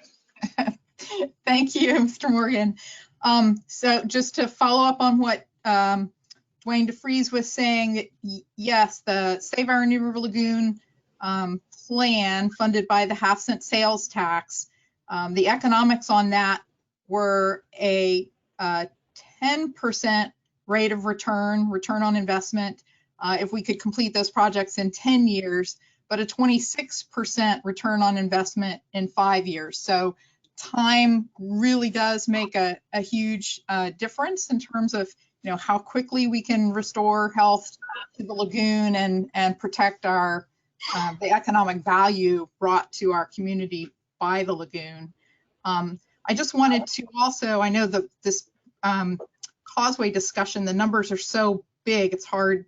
Maybe the TPO talks about numbers this big all the time, and it's not so hard for you, but 47 million to lengthen a bridge, just to put that in the context of the half-cent sales tax plan. We are estimating we're going to collect about 500 million over the course of 10 years. And the sum total of projects funded by that $500 million will reduce loading to the lagoon on the order of 25 or 30%. So causeway removal that costs 47 million, but increases the exchange of water, reduces residence time by 10%. That's order of magnitude on par with these other projects. So I believe someone else, maybe it was Bob Musser, said, or maybe it was Dwayne, said, every project is progress. This is one more potential tool in the toolbox to help get us there. But there are other tools that are maybe more nimble. So I just wanted to provide that context. Thank you. And then following up on Brad Harris's earlier call, or question about,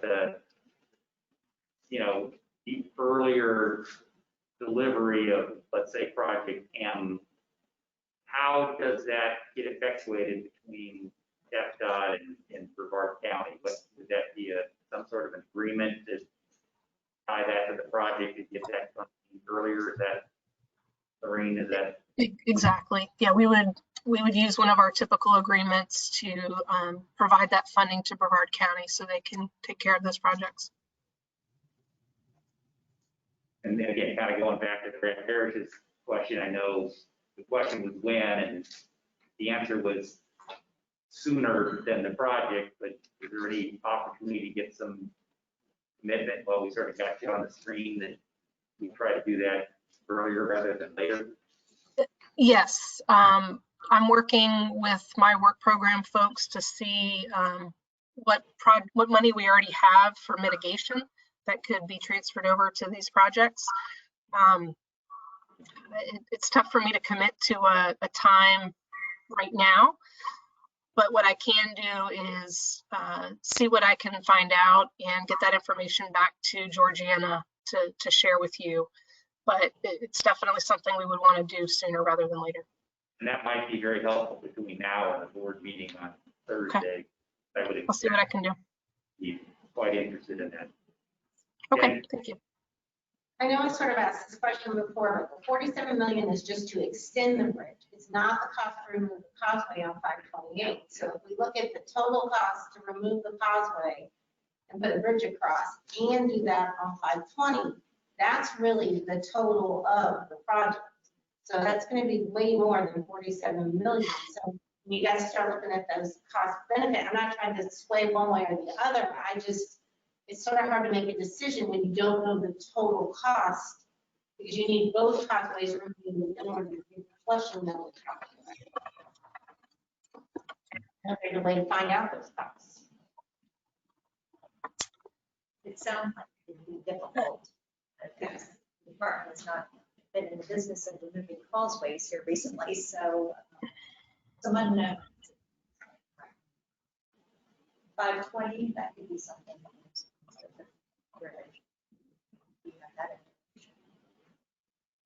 It's the causeway removal. Yeah.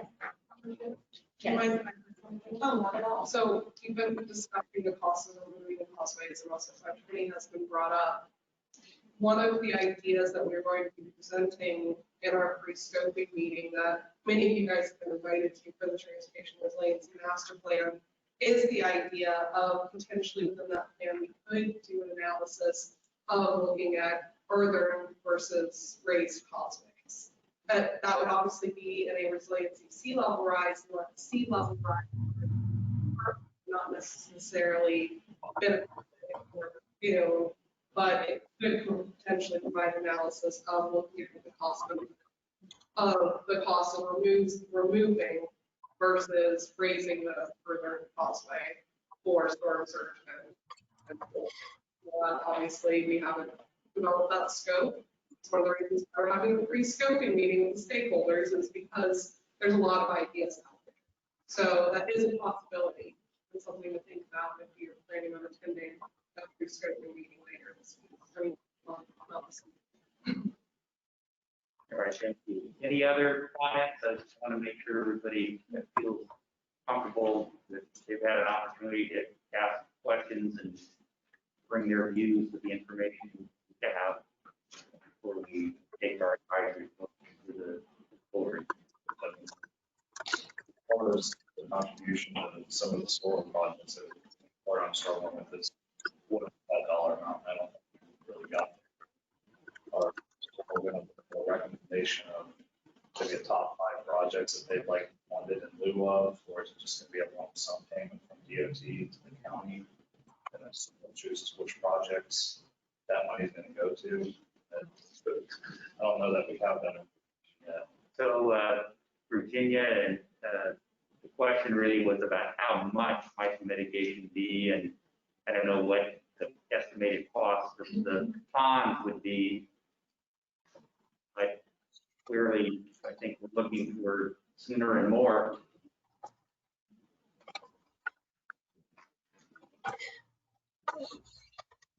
The project that FDOT has identified so far is that Zone M, which is just under $1.9 million.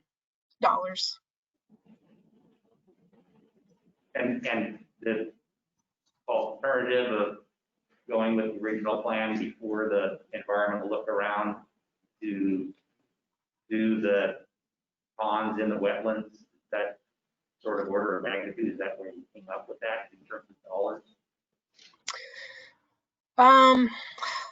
I'd need to get with my team to find out how much those ponds would have cost. You know, we would really like to do the environmental look around projects, not versus our traditional methods. Right. So while I'm pretty sure it's definitely a cost savings to do that, it also improves the water quality much more. So it kind of seems like a win-win from that aspect. I just don't have an exact dollar amount. All right, so it sounds like we're up for a vote without knowing what that dollar contribution might be, but certainly could be in the board would know that it would be at minimum the full cost of the M project.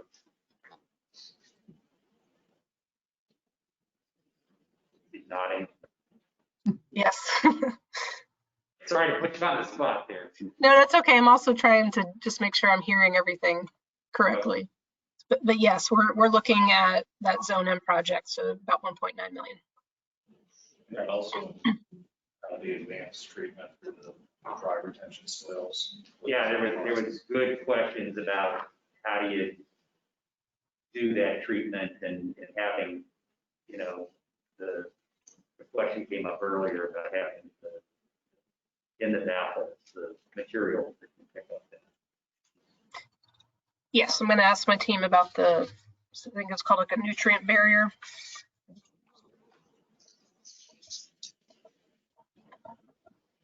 All right, good question.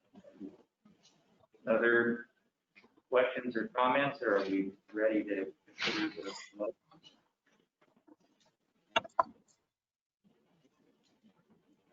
All right, not hearing anybody and anybody electronically. All right, we'll all in favor of the motion, please indicate by saying aye. Aye. Those are opposed, say no.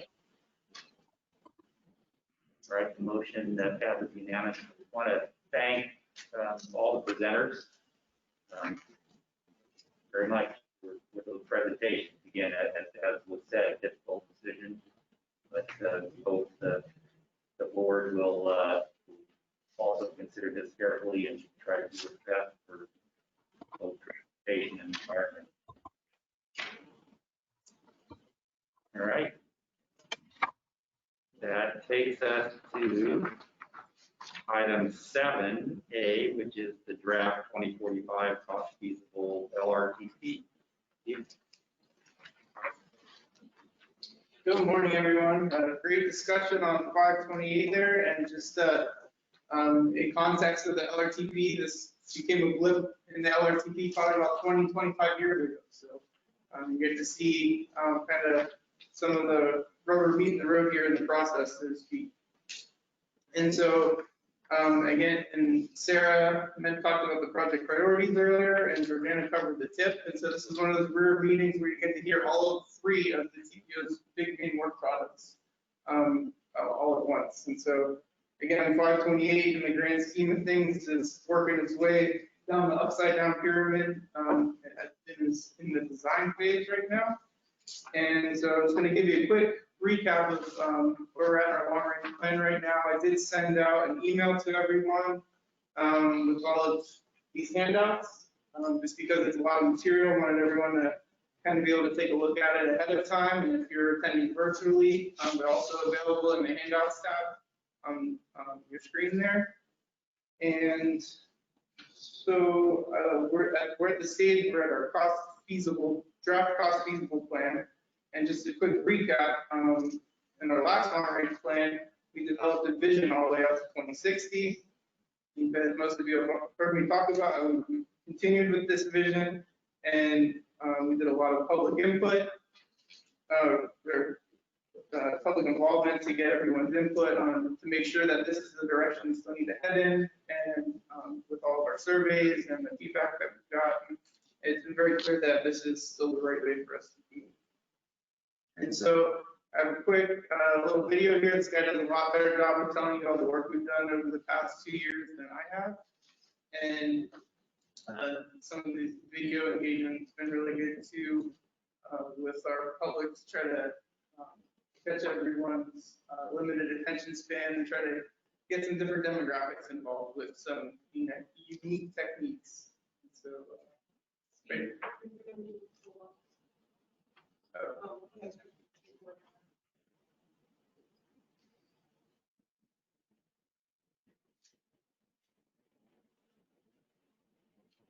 Hi there, Space Coast Transportation Planning Organization here with an update on how your feedback has been impacting the future of transportation in our area. First of all, huge thanks from all of us to all of you who've been participating in the surveys and at voiceyourvisionbrevard.com. Your feedback has been so important in clarifying our community's priorities and defining our projects. In fact, so far, your feedback has resulted in funding increases for environmental concerns, safety, multimodal enhancements, as in bicycle and pedestrian enhancements, and operational improvements. That's right. You've also impacted several major road projects, including widening State Road 405, South Street in Titusville, widening Clear Lake Road in Cocoa, widening Malabar Road in Grant Valcaria, Palm Bay, and making multimodal and operational improvements to A1A. Not too shabby. And the party's just getting started. If you've already gotten involved, stay involved. If you haven't gotten involved, what are you waiting for? Hop over to voiceyourvisionbrevard.com and help build the future of local transportation. Future you will thank you.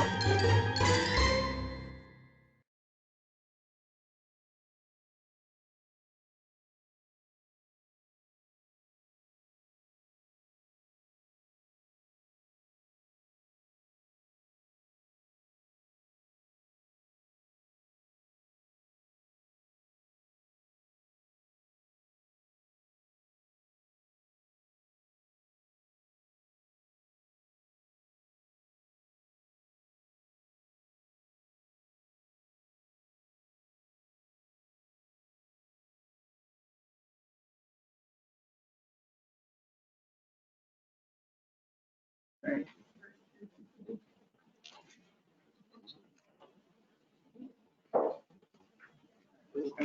Hang out that.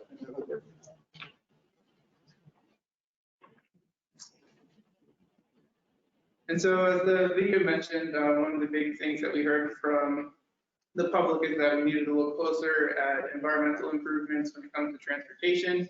Another big topic that we've had today, the 528 discussion, that we need to take a closer look at some funding of safety projects and multimodal bicycle and pedestrian enhancements and operational improvements. And so as a result of that, we are looking at increasing all of our box funds that we have. And so when we say box funds, there's a lot of projects that go with all of these sections for bicycle pedestrian, ITS, transit, study implementations, and safety. So each one of those has their own plans developed for them and many, many different improvements associated with them. And it takes a lot depending on the maintaining agency or the implementing agency to get those projects moving forward. So the way we handle it in the long range plan is a kind of financial exercise that we're going to set aside this amount of funds for each one of these types of projects. And it's up to the local agencies to kind of submit the projects from all of our different plans that we've had, ITS, transit, bike ped, all of those you see here. And so in those 5-year time periods, we're looking at budgeting those amount of funds for each one of those boxes.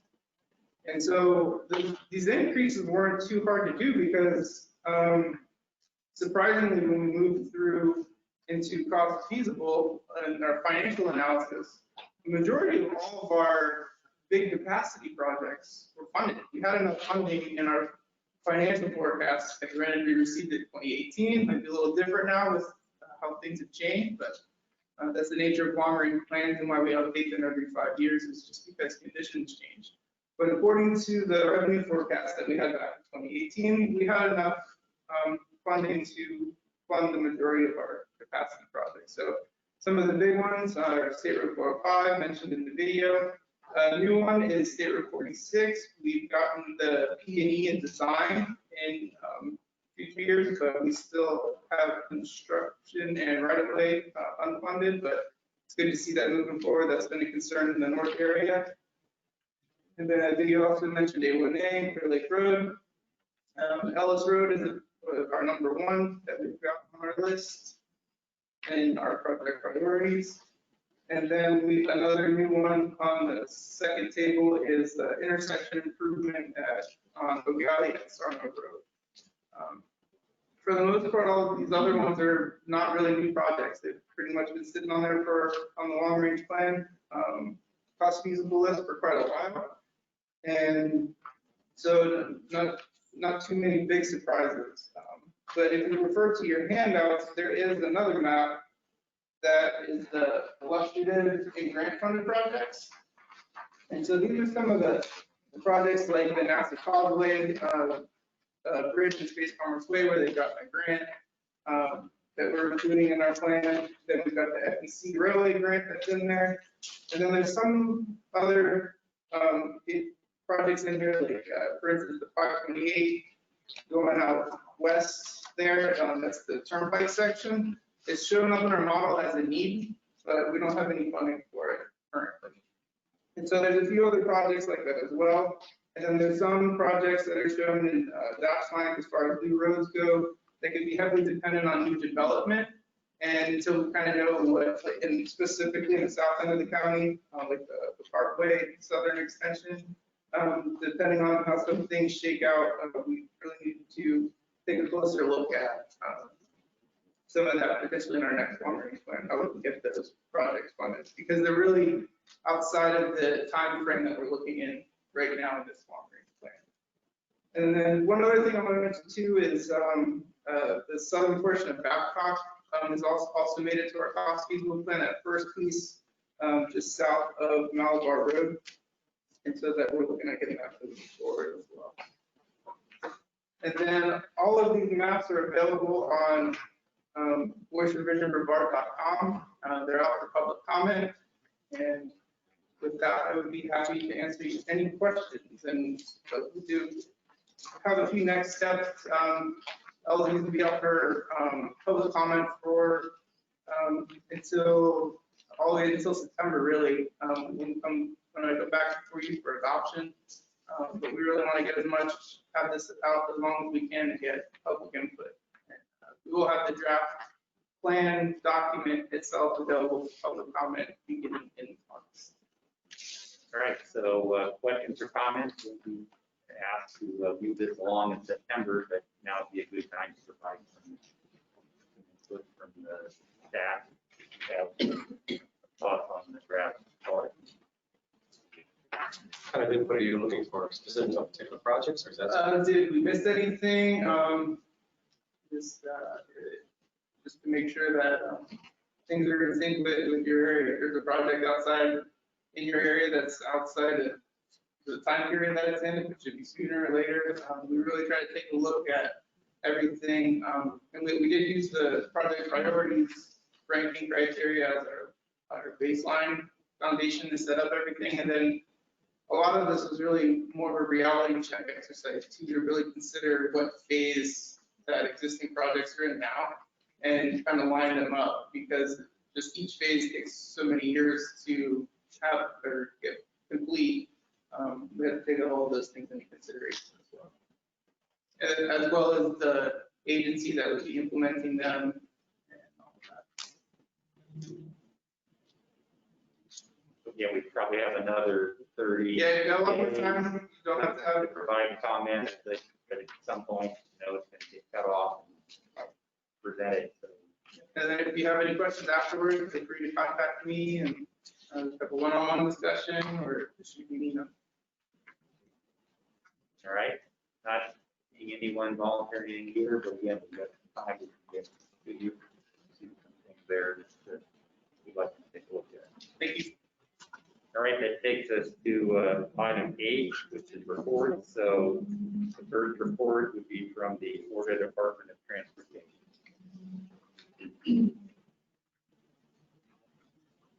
Good morning, everybody. This is Jamie Kersey. I'm with the Florida Department of Transportation. Can you hear me? Yes, we can, Jamie. Thank you. Okay, perfect. I just want to give you some updates on some of the projects that are listed in your report that is provided to you. First is the State Road 514 Malabar Road between Quarry and Weber Road.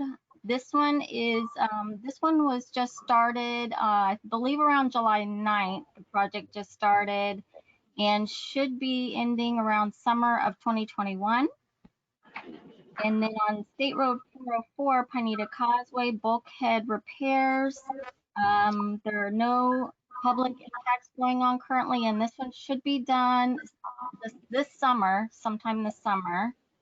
The Space Coast Trail from Indian River Avenue to Max Brewer Bridge is almost complete and should be done this summer. US 192 over Indian River Bridge, bulkhead repairs. There's no public impacts currently and should also be done this summer. State Road 405 at Sison Road, Spaceport Connector. This is a SIS connection improvement. This one, there might be some nighttime lane closures. Should be done by July 13th as far as the lane closures, but the project should be done this fall, this year. And then State Road 528 bridge bulkheads, no public impacts, and should be done spring next year, 2021. State Road 405, State Road 50, Barna Avenue and Grissom Parkway. This one should be done early in 2021, early next year. There are currently no impacts. State Road 404, Banana and Indian River Bridge fender repair system. This one just began. Currently, there are no public impacts and should be done this fall, this year, 2020. And then there's a new one also is ITS upgrades on Courtney Parkway to State Road 528. These improvements consist under the contract installation of ITS. It should have began this month and should be done spring of 2021. And that's my updates for you. Does anybody have any questions?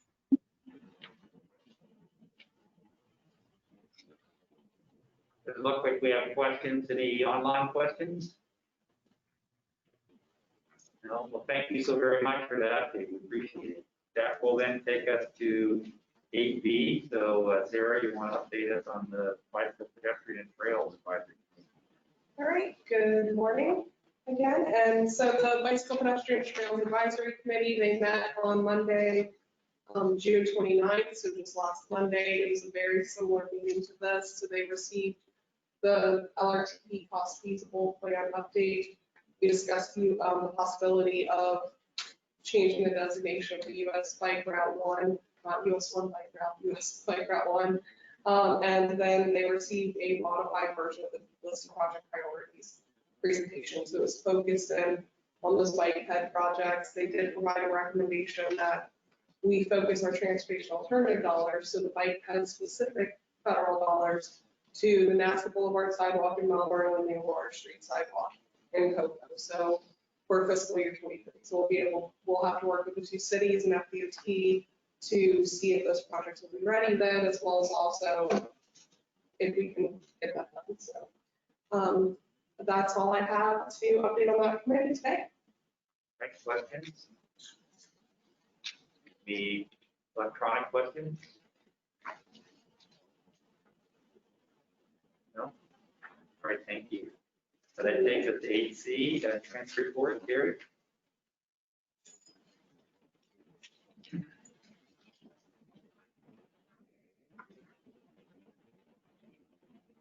Good morning, everyone. Terry George, Space Coast Area Transit Planner.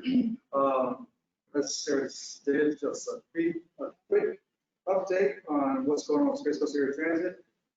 As you see, there's information in your packets regarding our priorities list, but it's just information you can read through as to what we're expecting to be happening in the not too distant future. One of the biggest things that we're anticipating is a new service coming up early next year, where we're going to be adding new service in the Port St. John area, which has been long considered a transit area because there's been no transit in that area at all. And there's been numerous requests continuously over the last several years. So we're looking to implement that service in early 2021. Titusville, with several new areas, Titusville as well. I didn't have the maps included in this presentation, but I'm more likely to have them for our next meeting once we get it finalized. And then the last area, which is not new service, but it's service. Interestingly enough, this point, Frank was asking me about this. I'm not sure if not know. Was asking about service between Melbourne International Airport and the beach. We currently have a service, but it's a 2-hour headway. So if you don't get it, it's 2 hours before the next bus comes along. So what we're going to do is split that route in half and allow service between Melbourne and Galley up down US 1, and then continue from there into Cocoa Beach on the second route, which will then reduce that frequency to once an hour service. So individuals that are utilizing that service will have much more frequent service to get to the destination. And then it links up with Route 9 in Cocoa Beach to continue up to Titusville or Checker Park area. So the second project that's a major undertaking that we're about to embark on is you hear Stephen always talk about ITS. We've got our own version of ITS where we're going to have automatic vehicle announcement systems, automatic passenger counters, and the big thing that I'm looking forward to is real-time passenger information on our buses. So you've heard me talk about it before, but we're going to have our kickoff meeting tomorrow, so it's getting closer and closer to being implemented, where passengers will have the ability to see where the buses are with an app on their cell phone or their laptop or desktop computers, versus not having a clue where the bus is. They'll be able to walk out to the stop 2 minutes, 3 minutes before the bus comes and know exactly when it's going to arrive. So that's something that we're really looking forward to, because actually really what we'll do is it'll put us ahead of even Felicia and Orange County as far as what we have to build for our passengers. So we'll be on the technology, really expecting that to be a big boost to our ridership as well as our passengers' utilization of the service. So that's something we're working hard towards. Things that we're doing now is to continue cleaning disinfectant on the vehicles. So right now, today, we implemented full service. So up until today, we've been operating on the Saturday service frequency, which is service that goes once an hour for all of our routes. Starting today, we went back to full service. So we go back to our 30-minute service, our 20-minute service on some routes, our late evening service, with the exception of 4 and 9 because of the reclosing of bars and things of that nature on the beach side. We're not going to operate as late as we anticipated, so we're going to reduce that to, I think, 8 o'clock in the latest that we'll operate. We did have, of course, like everyone else, a significant decrease in ridership. We're actually down more than 50%. Right now, we're back to about 70% of our overall typical ridership. We are going to continue with our fare free, but we're going to allow for the passengers to board at the front door again. Because we've got the barriers installed on most of our buses now, so we can allow for the passengers once again to board at the front and rear doors once again with no fare to continue allowing social distancing. Another part is that we received 2 new trolleys for the beachside service, but since we're going to continue to encourage social distancing as long as possible, we don't want to add something new to encourage people to come out and ride when this is still in the process. So we're going to hold off on putting those into service still.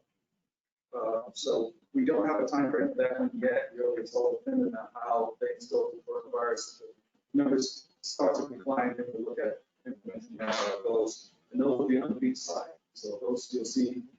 Many of you are familiar with the trolleys that operate many years ago. These are full-on buses that are retrofitted to look like trolleys, so they're much more dependable.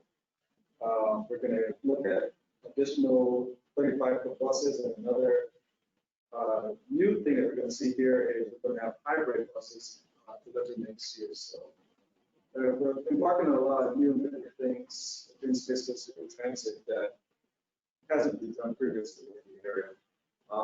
That's pretty much it. The last thing is for the future. It's talking about the new drop-off point at the Florida Treatment Center.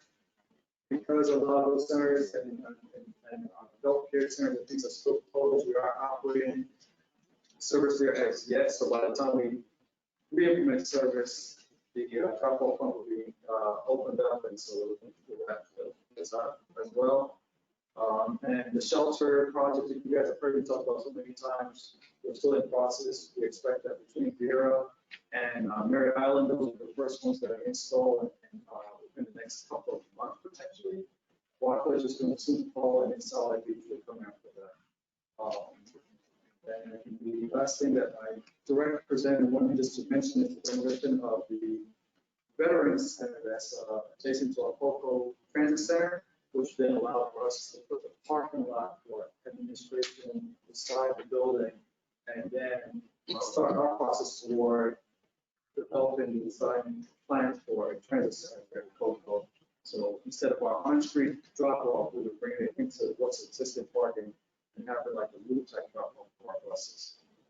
I think that's about it, unless there's any questions from anyone. I have a question. Yes. Terry, what are the two new fixed routes that you're going to be serving in Fort St. John? So one is in Fort St. John, the other is in Titusville. As I mentioned, I didn't bring the map, but I will definitely sure I have them prepared for our next meeting, or I can actually get individually to show you where the areas are. But there's actually one in Titusville itself for, I can't think of the name of the road offhand right now, but there's a lot of development going on, so we're really looking to serve that area. And then Fort St. John, there's no service at all, which we're now going to implement service along that area. Okay, I was just wondering if the main corridors like Grissom, Bay, in Fort St. John. Definitely Bay and Grissom are two of the areas that we're going to serve. Yes. Okay, great, thank you. You're welcome. All right, thank you. Thank you. That takes us to item 8D, our public engagement report.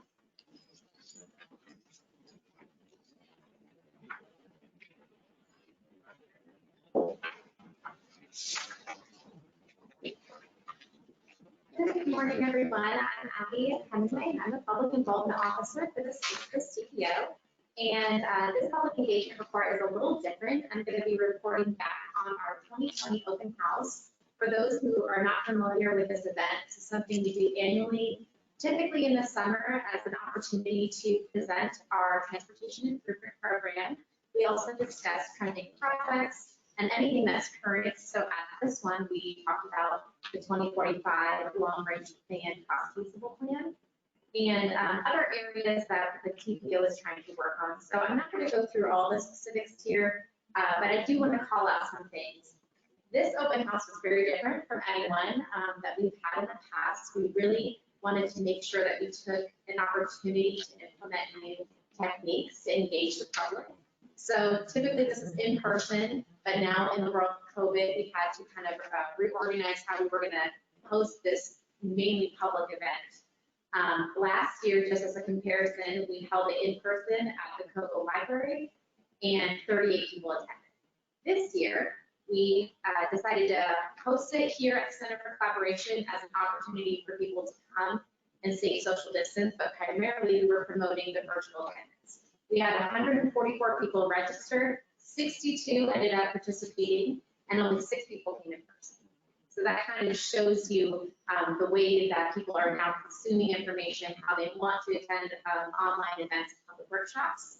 So just a few call outs here at this little promo flyer is in your package. The first thing that I like to call out is 61%, this was the attendance, this was the first time we do a TPO meeting or event. I always love calling that out because it shows that we are reaching a new audience. And then how we promoted this event, as we discussed, we hosted it online, so we knew that it was important to promote it online through our social media channels. We also partnered with the Space Coast Realtors Association to push it out to realtors because they like incoming information about finding projects that they can help with selling their houses. We also partnered with Brevard County Public Libraries and our local municipalities, public information officers to share it on their own social media pages.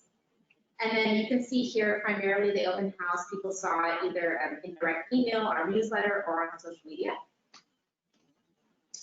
And then just a few feedback takeaways. So this feedback, it may be a little skewed because some people stepped out at the end before the Q&A, but these were two big ones. 76% of the people who responded had never taken transit, which it was great. We had Nelson there from Space Coast Area Transit. He gave a similar update that Terry just gave. And then a big component of this year's presentation was talking about Vision Zero, a new initiative that Kim Smith is project manager on, and 47% of the attendees had never heard of Vision Zero. We also talked about our new graphics that were displayed, that we've been running our social media campaign. This was kind of the kickoff event. And then we also asked sporadically throughout the presentation after each topic, we had an engaging question, kind of checking in with them. And one that I thought was really interesting was that 70% of attendees want to see more projects with sidewalks, trails, and bike lanes in their communities. As far as press coverage, we had a great turnout.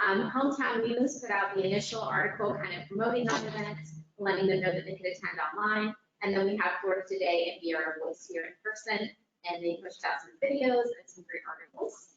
And then there's a few other feedback percentages there that you can kind of read through, but the biggest takeaway is that people want to continue to see virtual meetings, so we're going to try to continue to include that in our public involvement plan.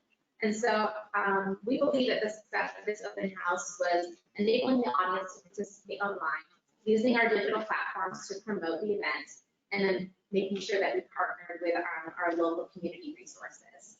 And people also really appreciated the time for Q&A. We had lots of thoughtful questions. And so overall, it was a great success. I'd be happy to take any questions.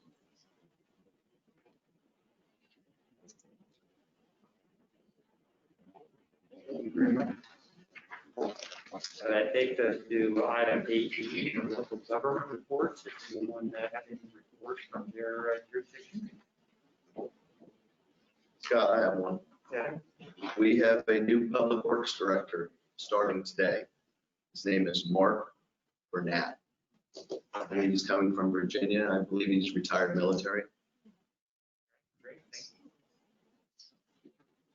you. Any other updates that you can share?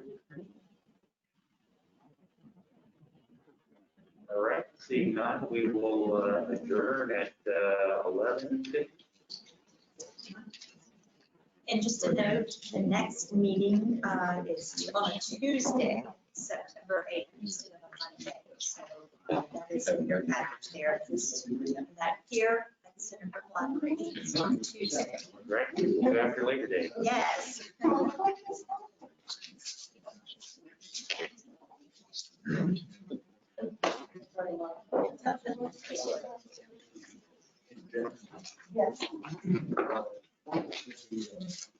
Thank you.